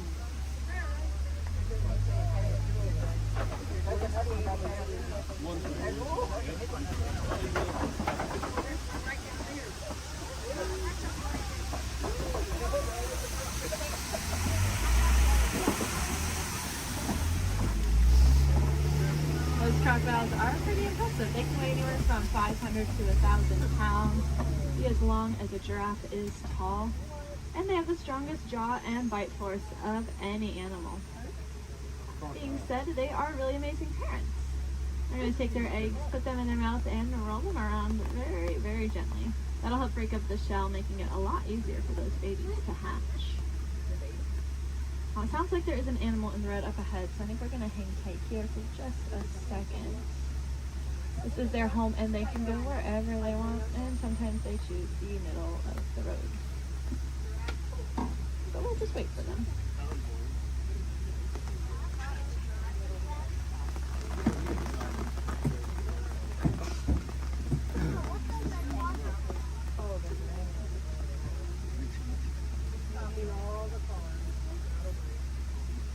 Does anyone know how to tell the difference between an alligator and a crocodile? Yeah, a lot of people say the shape of their snout, which is true. That personally confuses me though, because it's the opposite of what you think it would be. So what I do is I look at their teeth. When their mouths are closed, if you see teeth sticking up and out, then it's a crocodile. And if you don't see any teeth when their mouth is closed, it's an alligator.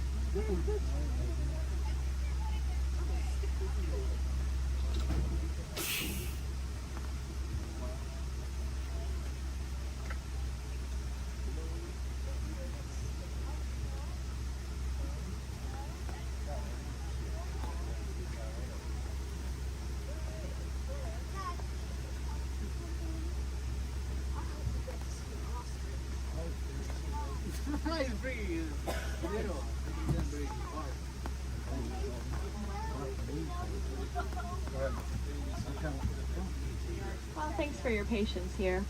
Hopefully the animals will soon.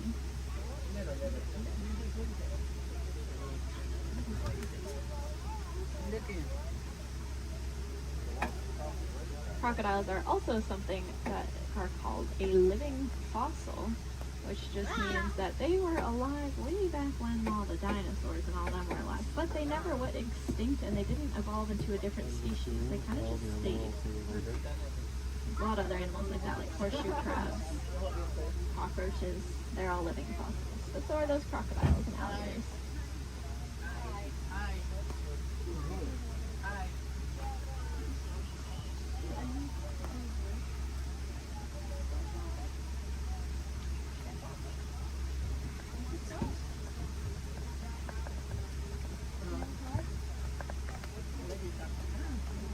Sounds like there are some giraffes that just keep walking in the road.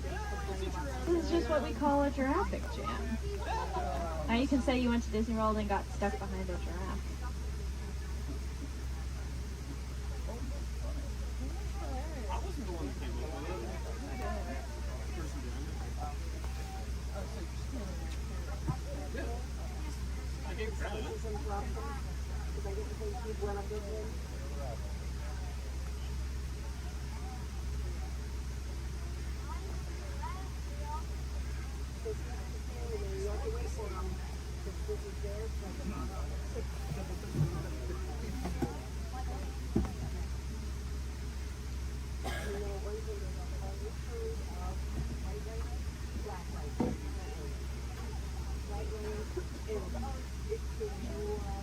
Sounds like the giraffe has moved, but now there's a different animal on the road.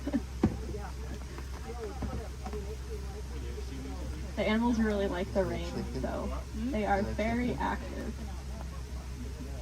Okay, it sounds like maybe we'll be back on the move soon. I think all the animals are out of the road, at least at this very second. But I don't want to jinx it. But that's good news for us because that means once we get down into the savannah, there's going to be a lot of cool animals really close to see.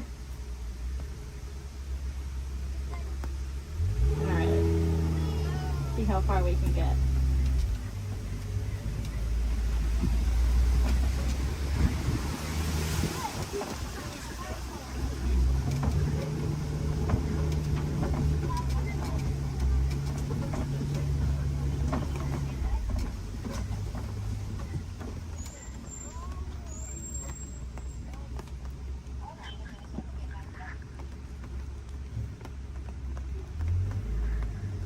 Now this might sound really ironic considering that it is raining, but we are leaving the river and heading towards a much drier area where it really does not rain as much.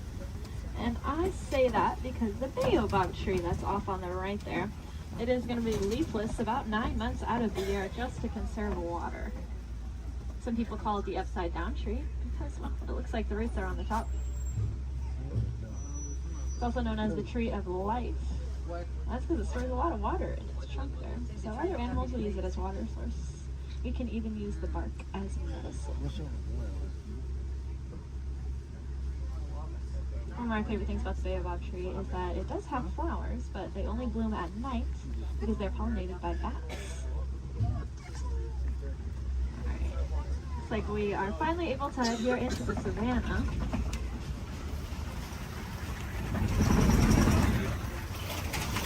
Now you may notice the trees are starting to thin out quite a bit, and that's because it doesn't rain as much out here, like I said. So the animals here can't really rely on camouflage in the same way, and so they're going to be very agile and flighty. Most of them can run within an hour or two of being born. That is something I personally can't even fathom, being able to run within an hour or two of being born. Crazy. Looks like here to greet this is the Maasai giraffe off to the right. They are, of course, the tallest land animals, averaging at about 18 feet tall. You can see that really long, dark tongue. That dark coloring is there to act like sunscreen. And that's because giraffes eat most of the day. And by most of their day, I don't mean like half the day. I mean they eat about 20 to 22 hours. Out of that 24-hour time period, they're going to spend eating. So that tongue is that dark coloring just to protect it, since it is out about 20 hours a day.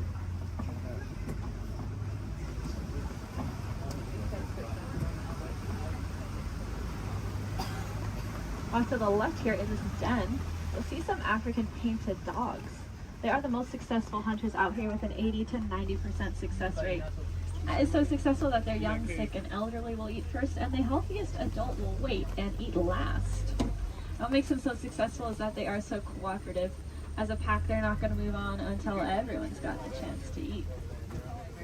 Those painted dogs are there on the left. On the right, you'll see another giraffe, as well as some Ankole cattle. I think these two were the culprits that were in the road earlier.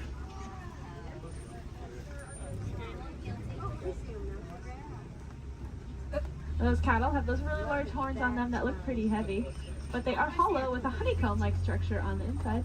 That'll help blood flow to keep them nice and cool. If you look to the left, you'll see the sable antelope, those 3 brown antelope back there. You'll also see some Hartman's Mountain zebra. Now take a really good look at the zebra here, because one of them is a little bit smaller than the other one, and that's because she's about 7 months old. That's her and her mom there. And if you look at her legs, though, her legs are just as long as her mother's, and that's because zebras are born with their legs fully developed. Running, as I said, is very important out here, so those zebra babies are born with long, lanky legs, ready to run within half an hour of being born. Their stripe patterns are going to be unique to them in the same way that our fingerprints are unique to us. That's actually true for a lot of animals, not just those zebra. It's true for those painted dogs we saw, and it's also true for these giraffes up here.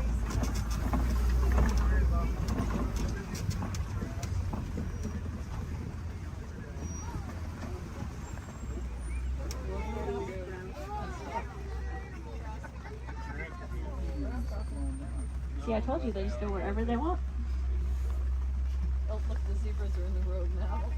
Over here they're in the road too. Zebras are in the road over there. Now, since giraffes spend most of their day eating, they also spend most of their day standing up.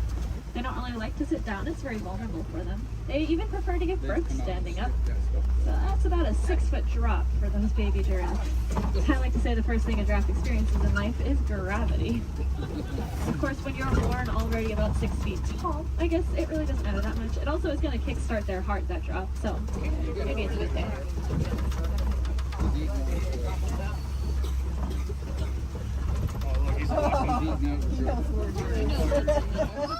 Gotta steal some more goodies. If you look to the left here, you'll see these really large tan antelope. These are the eland. Elands are the heaviest just antelope species. About 6 feet just at their shoulders, and they can jump straight up from that standstill position up to 10 feet in the air. My favorite thing about those eland, though, is that they make flower crowns to attract each other, and I think it's adorable. The males will gather up a bunch of branches and twigs and leaves and even flowers and decorate his horns with them and then walk around proudly to attract all of the females. I would highly recommend looking up a picture of that if you have never seen it before. It is, like I said, adorable.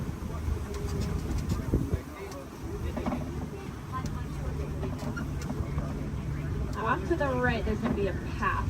We're not going down that path, but if you look down it, you'll see some little tiny antelope called the springbok. They get that name because they can jump about 6 feet up and 13 feet across. When they do that, it kind of looks like ping pong balls hopping across the savannah. It makes it really confusing for those predators out there. Now, all the animals that live out here have a very important job to do. They're going to be the landscapers. So those antelope will be the lawnmowers, giraffes will prune back the trees, and then larger animals will be the bulldozers. They'll knock over trees. And if you look around us, looks like there have been a whole bunch of trees knocked over. There's really only one animal I can think of, though, that is large enough to act as a bulldozer and knock over an entire tree. Let's see if we can find them. There's also a really large watering hole. There they are. Like off to the right is an African elephant. We are going to get a really good look in a second, though, so I don't mind looking over to the left because there are some mandrills walking around. Mandrills are the largest old-world monkeys, and they have that distinctive blue coloring on them. Might remind you a little bit of Rafiki. Let's see, I promised a good view of this elephant here. And I know the road up ahead has been closed, so I think we're going to get a really, really good view. Yeah.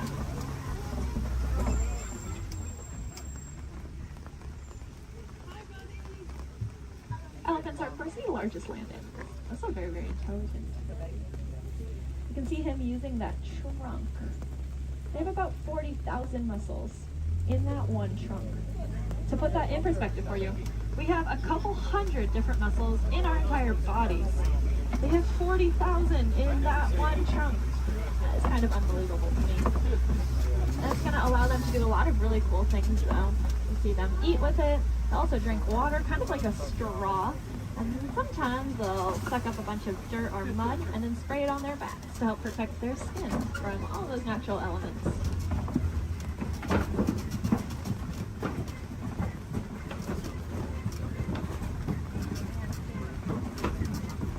Lucky for us, I think we are headed deeper into elephant country here. And I say that because elephants love to eat red clay. If you look around us, it looks like we are surrounded here by this red clay. It's very nutritious, so they'll eat it as an extra form of nutrition, just like how we might take a vitamin or a supplement every day. And there are some tusk marks over to the right and some footprints down to the left. So the herd must be nearby. I think I see them off to the left there. Elephants are matriarchal, and that means the oldest or wisest female is going to be the dominant one in charge. Males are going to leave the herd at about 15 years old, and if they don't do it willingly, they will be forced out by those females. They're going to go hang out in bachelor herds, which can consist of up to 140 individuals that come and go as they please.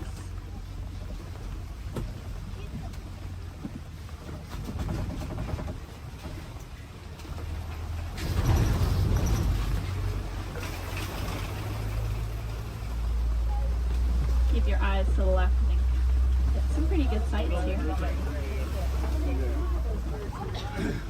Unfortunately, though, elephants are running into a lot of different conflicts out there in the wild. They are losing their homes for various reasons and getting forced closer and closer to people, specifically farmers and their crops. Not knowing any better being elephants, they see those crops as yummy treats and they eat them, or they stomp all over them, which of course upsets the farmers, putting the elephants in danger. Luckily, we did some research recently and learned that elephants are afraid of bees. They have very sensitive skin and do not like to be stung. So now out in Kenya, farmers are building fences out of beehives. That scares off the elephants, which keeps them safe, and in turn keeps the crop safe and the farmer's livelihood. And the farmer gains a new crop, which is, of course, the honey from the bees. And if you like honey, you can look up the Elephant Safe Honey Project and learn a little bit more about how you can support that. If you look to the left here, you'll see the greater flamingos. They are the largest flamingo species, but the lightest in coloring. They're going to get that pink coloring from the brine shrimp that they eat. There's a protein in there called beta-carotene, and that's what will turn them pink. It's the same thing that's in carrots. They're going to get their food by doing something called filter feeding. So if you can picture a pasta strainer, the noodles get stuck inside and the water comes out. That's how their beaks work. They take a big mouthful of water, the food gets caught inside, and the rest of the water flows right on out. That's why it's super, super important that we keep our waterways clean, because if we have plastic or trash floating around in that water, they could take a big mouthful of that, and we don't want any of our trash ending up in those flamingo beaks.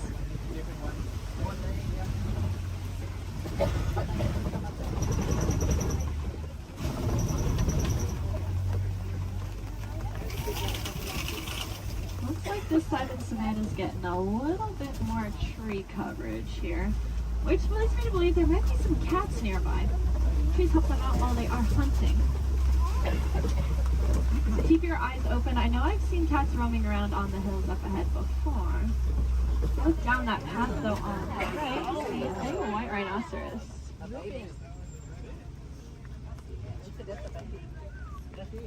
White rhinos are the most social of the 5 rhino species. They're usually always in a group with their buddies, so that one's friends probably aren't too far behind. They have a really, really good hearing too. Their ears will wiggle independently of each other, and they look like funnels, which helps them pinpoint the exact location a sound is coming from.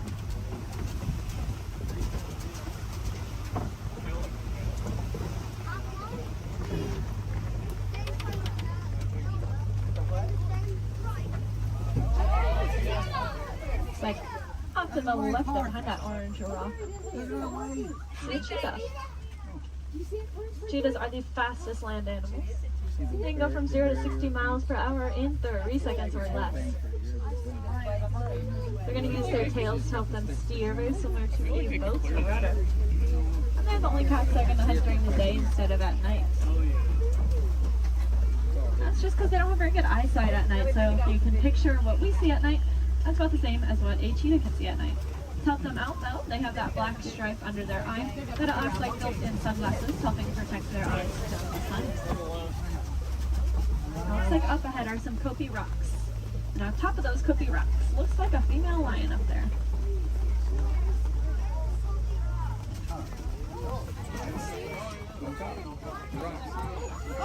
The second tallest rock on the top of it. She's laying up there. Females are going to be the ones that go out and hunt. The males are going to stay behind to protect their territory and any cubs they may have. Males have a mane on them, which is about 20 pounds of hair, just protecting his neck in case of illnesses. You'll be able to see them again. Big animal. Male lions also have the loudest roar of any animal. You can be heard up to 6 miles away.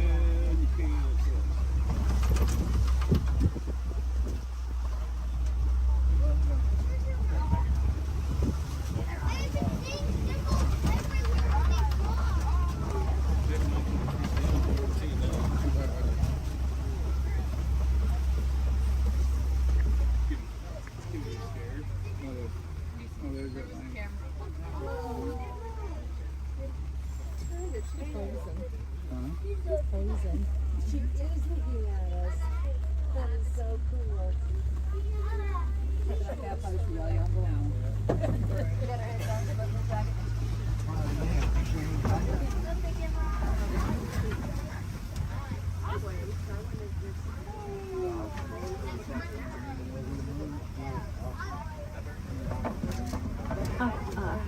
Looks like there are a couple ostriches walking around. They are the largest and fastest birds in the world, but they cannot fly. They have really big wings to help them steer because they can run upwards of 40 miles an hour. Impressively, they have the largest eyes of any land animal. And they also have really large eggs. If you look down on the right here in the grass, you'll see a couple of those ostrich eggs. They can weigh up to 30 pounds each and are so strong that an adult human could stand on one without it breaking. You could fit about 24 chicken eggs into one singular ostrich egg.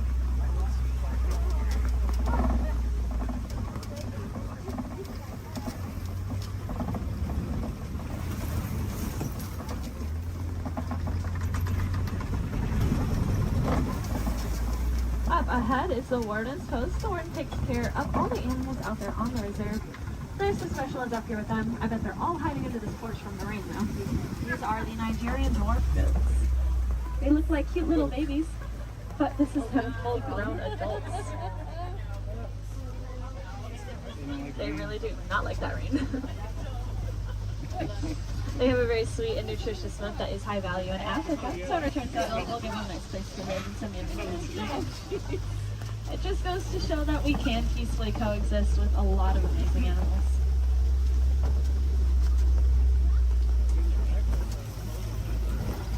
Unfortunately, those gates do signify the end of the reserve and our return back to the village. I really hope you enjoyed that safari. More than that, though, I hope you learned something new. If you did, maybe you can tell your family and friends those fun facts that you'll learn when you get home. That's pretty important because the more we learn about these animals, the more we'll care about them, and the more likely it is we're actually going to do something to help protect and save them, so that then the generations after us get to enjoy all those really cool animals that we saw today. Do you want to take it a step further in doing your part? You can go ahead and recycle your old electronics. Our electronics are made with a a mineral called coltan that comes from the forest out in Africa. So when we mine for it, we are making things away from many, many animals. That's why I challenge each and every one of you when you go home. See if you have any old electronics that you're not using anymore. Go ahead and recycle them. We'll take out that coltan and reuse it, and then we can just keep reusing what we already have instead of mining for more. That way we get to keep our cool technology, and those animals, well, they get to keep their homes. I think that's kind of a win-win for everyone. Now up ahead, it looks like a bunch of docks where people would get off, but that is not us. I'm going to hang on to you a little bit longer and bring you right back to where I got you from. Just hang tight here for a couple more minutes.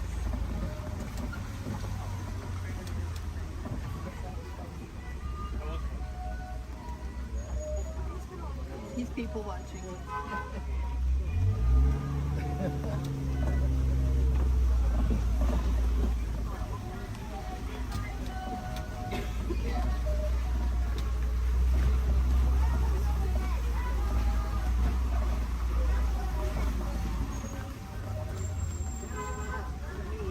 if you want to learn a little bit more about the animals that we saw today, but maybe from the comfort of your own home, and you happen to have Disney Plus, there is a show I highly recommend. It's called The Magic of Disney's Animal Kingdom. It's really, really cool. It gives you a behind-the-scenes look at how we take care of all the animals that call this park home. It is one of my favorite shows, but I am, of course, not biased at all. If you want to see some more animals while you're in the park today, I'd recommend heading over to the Gorilla Falls Exploration Trail. Lucky for us, it's going to be right where I drop you off. Once you get off my truck, you'll go down a ramp, and if you take a right, you'll just be exiting the area. If you take a left, though, you are magically already on that trail. It's about a 10 to 15 minute walking path, where you can see a bunch more African animals, including, of course, those gorillas. If you head over to Asia, there's an Asian version of that trail as well called the Maharaja Jungle Trek, and they have all those Asian animals that we love, like bats, Komodo dragons, and tigers. There's also an aviary in both of those trails. If I had any wilderness explorers on board, you're riding the Simba 1. That is the code you'll need to get your safari badge, the Simba 1.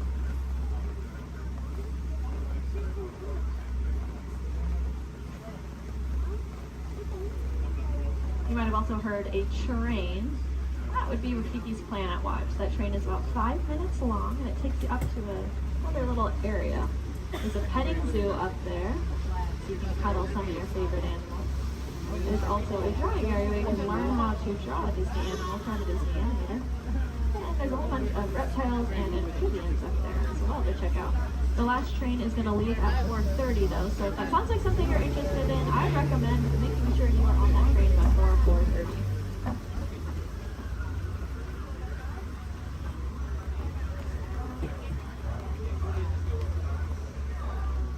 Looks like we are almost there.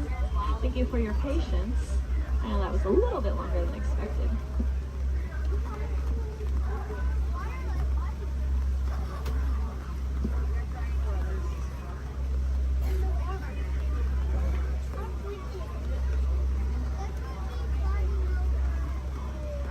Now's a great time to gather up any personal belongings that you might have. Make sure you have everything with you.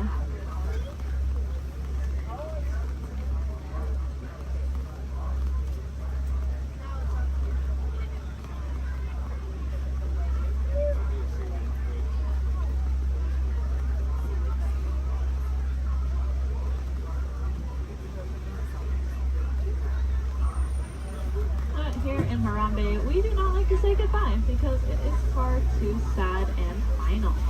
Instead, we say Kwaherini, which means to go well. So Kwaherini, my friends. Again, my name was Julia from Fort Collins, Colorado. I really hope that y'all had just as much fun out there as I did.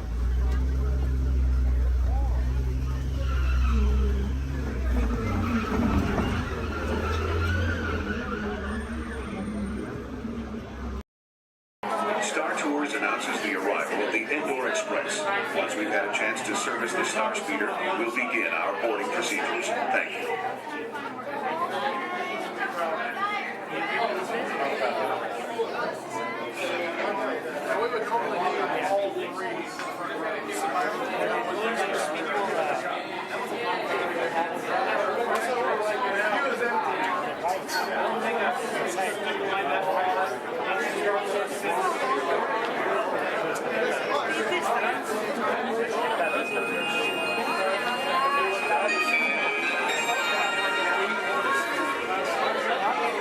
May I have your attention, please?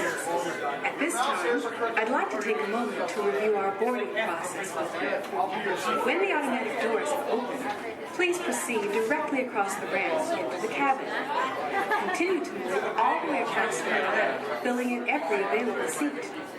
For your safety, all passengers are required to wear safety restraints throughout the flight. To fasten the restraint, pull the strap out from the right side of the seat and snap it into the console on your left. Galactic regulations require that all carry-on items be safely stowed beneath your seat. While on board, flash for towels is not permitted. And please, no smoking at any time. If you have any questions, feel free to ask an attendant. He'll be boarding in just a few moments. Thank you, and have a pleasant time. Welcome, Space Travelers, to the Indoor Express. My name is Eric, and I'll be assisting you this afternoon.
My name is Alexis. How's everyone doing this wonderful evening? Good. That was the most believable I've heard all night. But we're going to try it again anyways, folks. How's everyone doing this wonderful evening? Great. All right. Once again, my name is Alexis. I'm going to be your storyteller and captain for the evening.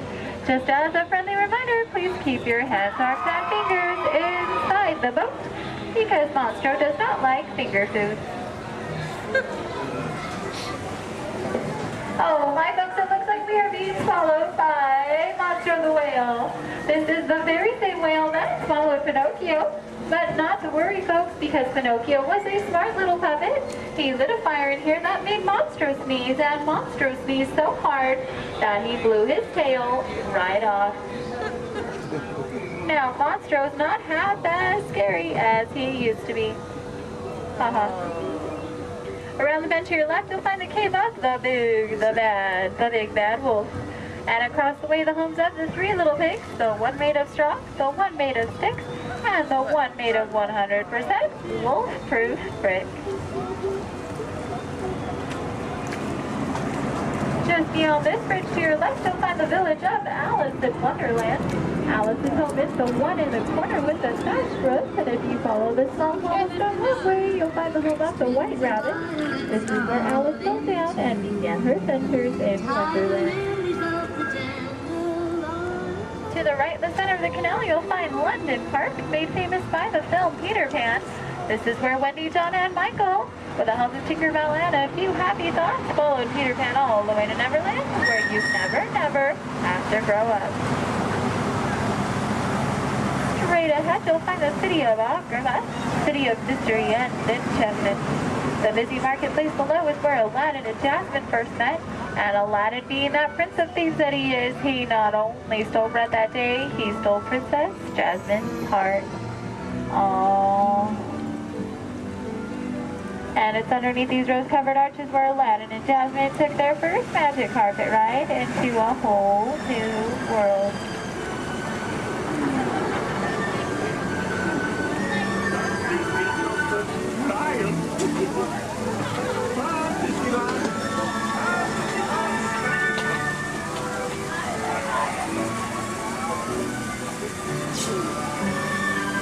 Now, folks, please be careful and please do not touch anything because we are entering the Cave of Wonders. As Aladdin and Abu discovered, this cave holds one treasure more important than all the others. A magic lamp complete with its very own genie.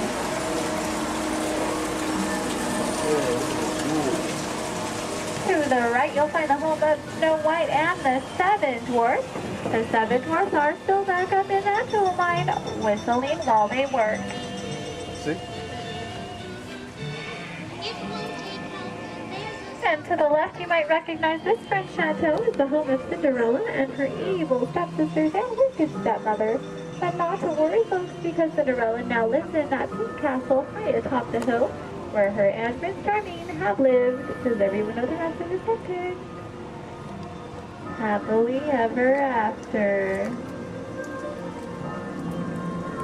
To the right, folks, in case you are like Dory from Finding Nemo with a short-term memory, you'll find the city of Agrabah, city of mystery and enchantment.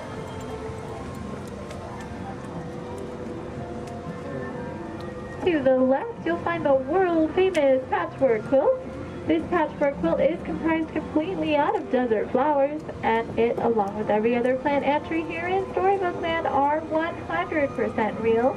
They have just been miniaturized by a process known only by Tinkerbell and a few of our Disneyland gardeners.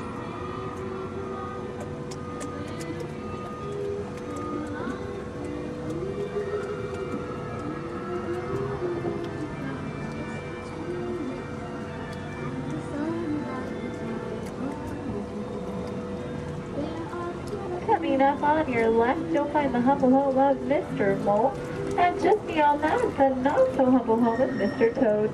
Doesn't look like either of them are home right now. I've heard it's because they're on some wild ride. Bordering the canal to your left, you'll find the three Dutch windmills. The windmill in the center is best known for sheltering the local animals in Disney's animated film, The Old Mill. Straight ahead below those Alpine mountains, you'll find the village of Geppetto and Pinocchio.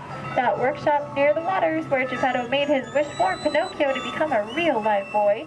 If you listen carefully, you just might hear them still celebrating inside.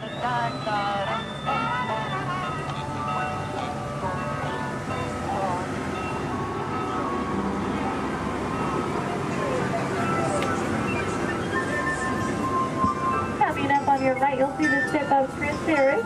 The sandy beach nearby is where Ariel took her first steps on land and saved Prince Eric. That castle on top of the beach is where her and, you guessed it, Prince Eric, now lives happily ever after. And it is behind this waterfall that you'll find the Kingdom of Walt. This is an area for Walt and is still the home of a bunch of outstanding sponsors. Folks, it looks like our journey is coming to an end. For those of you closest to the dock, please remain seated with your hands, arms, and fingers inside the boat. Thank you for joining us here at Storybook Land. We hope you have enjoyed your... Your attention, please. Disneyland has now ended its normal operating day. We thank you for your visit to the Magic Kingdom and that the memories you've made will bring you back again soon. While the rest of the park closes, Main Street will remain open for your shopping convenience. Thank you. Su atención, por favor. Disneyland ha terminado su día normal de operaciones. Les agradecemos su visita al Reino Mágico y esperamos que regresen pronto para crear aún más recuerdos. Mientras que el resto del parque comienza a cerrar, las tiendas de Main Street permanecerán abiertas para su comodidad. Gracias.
Please stand clear of the doors. Por favor, manténganse alejados de las puertas.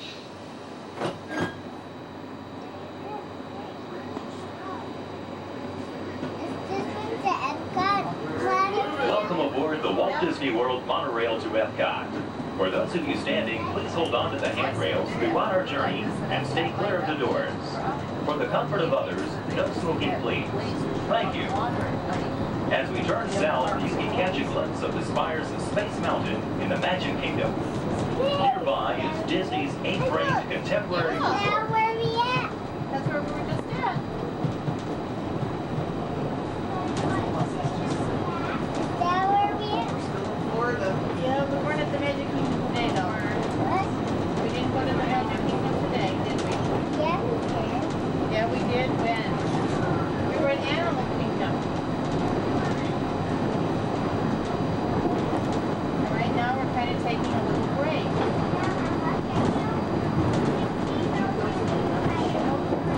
What happened today?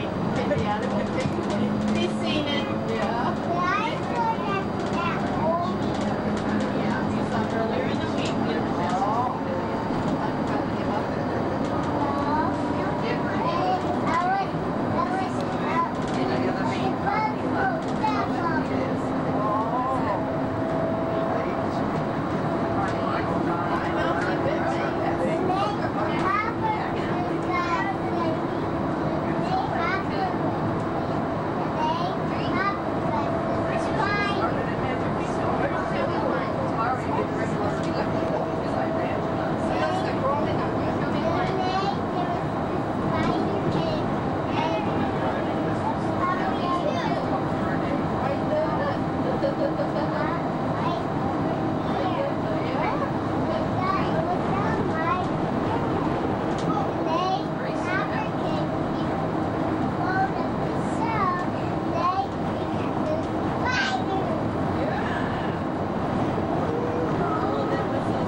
separated in the park. If you should need any assistance, please go to Guest Relations, located in Interventions East. Guest Relations can also assist you in making dining arrangements, provide special tours of Epcot, or make other suggestions for planning your visit to Walt Disney World.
Traveling to Epcot, where nations celebrate human achievement and potential. Its 300 acres are divided into two worlds, Future World and World Showcase. Future World offers fascinating explorations into realms of energy, transportation, and imagination. You'll also find adventures in communications, sea exploration, food production, and other vital topics. World Showcase is a community of nations, highlighting the accomplishments and cultures of people around the world. On the banks of the 40-acre World Showcase Lagoon are Mexico, Norway, China, Germany, Italy, the American Adventure, Japan, Morocco, France, United Kingdom, and Canada. Young adults from each nation represented in World Showcase are among your hosts, making this a true international exchange.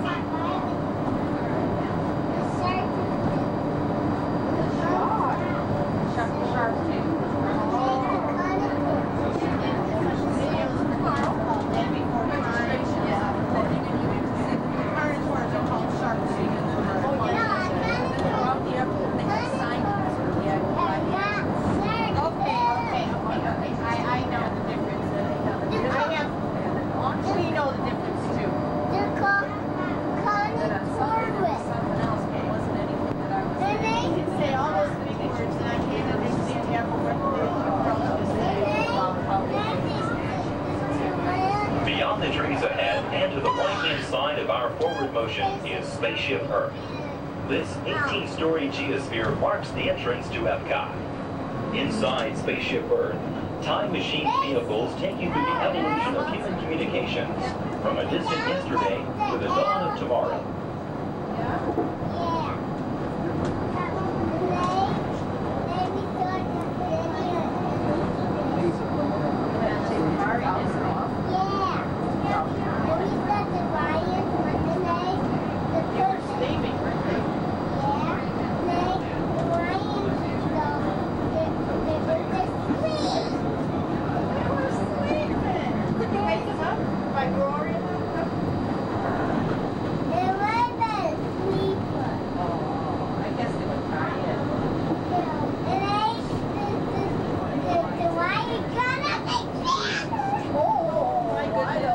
Coming up behind Spaceship Earth is Interventions. Inside this hands-on area, you can explore and interact with the ever-changing technologies and products for everyday living in the near future. To the opposite side is the universe of energy.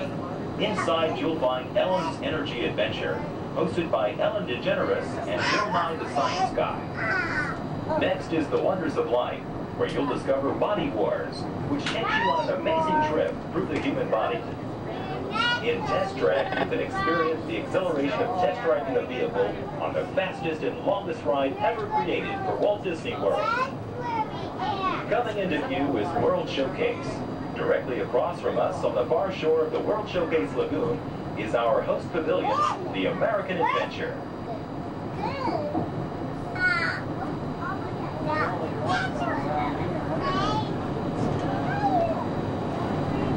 The glass pyramids are the gateway to your journey into imagination.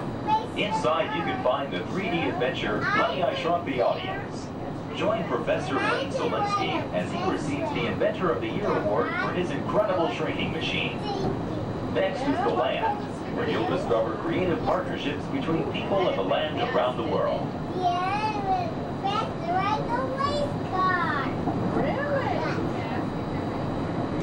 In the living seas, you can descend via hydrolator to Seabase Alpha and navigate the largest, most spectacular coral reef environment ever created by humankind. Ladies and gentlemen, we are approaching the Epcot monorail station. Smoking is not permitted at Epcot except in designated areas. Please consult your guide map or ask a cast member for the location of designated smoking areas. Please hold on to the handrails and stay clear of the doors until the monorail stops completely and the doors open. On behalf of the cast of the Walt Disney World Resort, we'd like to welcome you to Epcot. There's some of the signs there. We'll just watch and see somebody. I got one to go. Here, sit down. Sit down, please.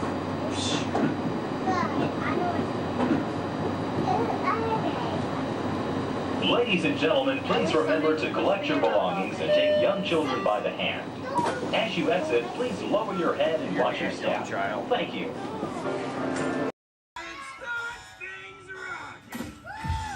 Now show me those hands, people!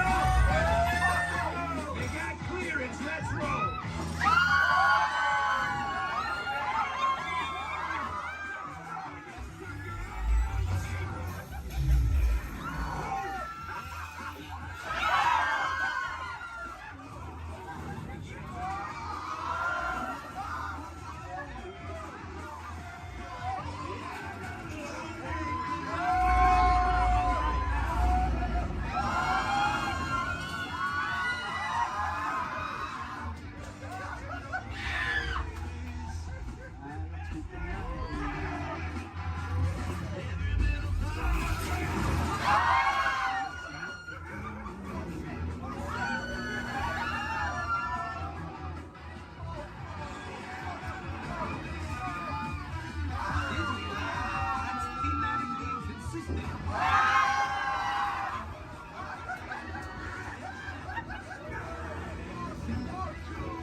voilà. Venez, venez, venez. Suivez-moi, je vous prie.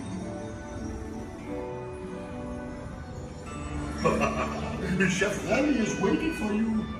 This way.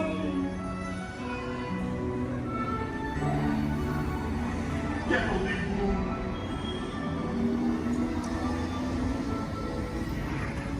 Oh, les verres, les invités pour le dîner. Yes, what you here? Hein? Pour le repas idéal. Coco vin? Non. Simple omelet? Too simple. What? Mais oui, that's it!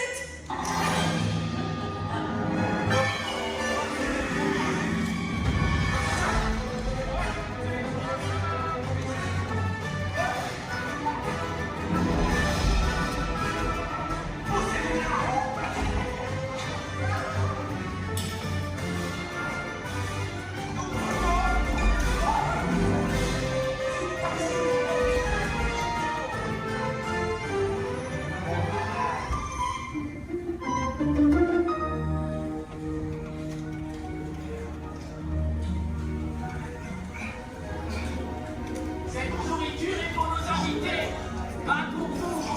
Hey guys, the food is for them, not you.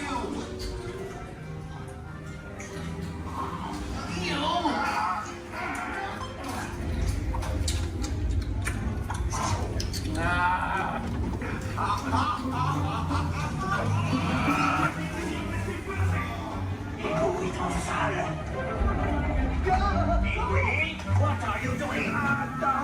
Que manigancez-vous? Out of my way!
Vous serez toujours les bienvenus chez Rémi. À bientôt et bon appétit. Amigo. Au revoir.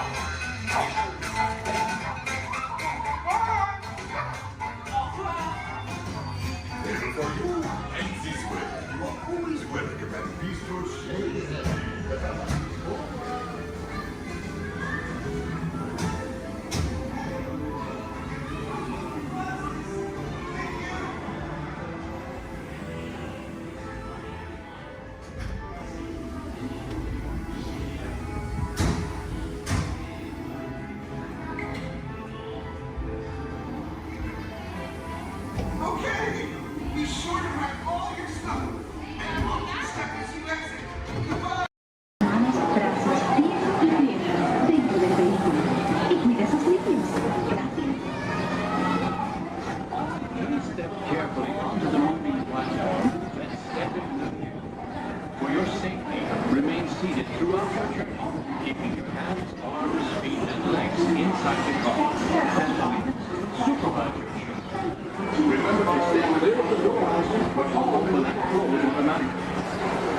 Start your trip aboard the Metroliner.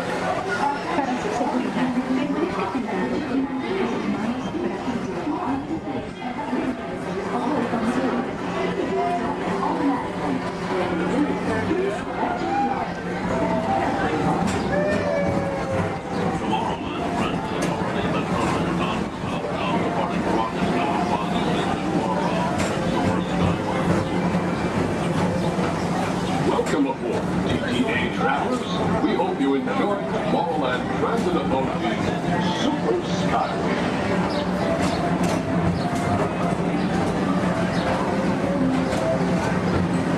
Now approaching Tomorrowland Interplanetary Convention Center. The convention center is home to a galaxy of wonders from faraway.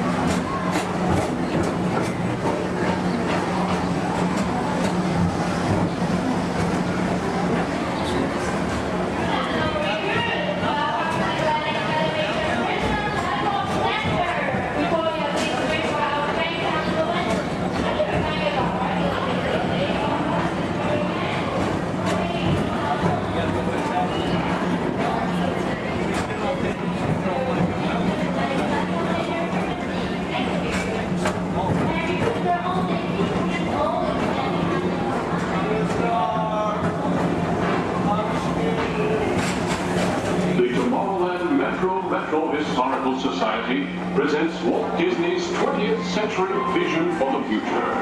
This model city dared to dream the perfect community in which to work, live, and play.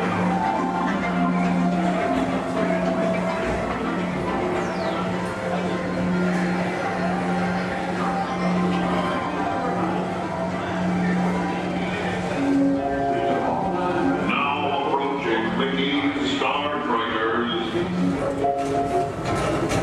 For your convenience, the ground crew and Mickey Star Traders will be glad to rocket ship to any planet in the galaxy. Hi there, Tomorrowland travelers. This is Mr. Johnson in Sky Eagle Hovercraft 1, bringing you the latest Tomorrowland traffic report. As usual, everything is perfect on Tomorrowland Superhighway. Back to you at DTA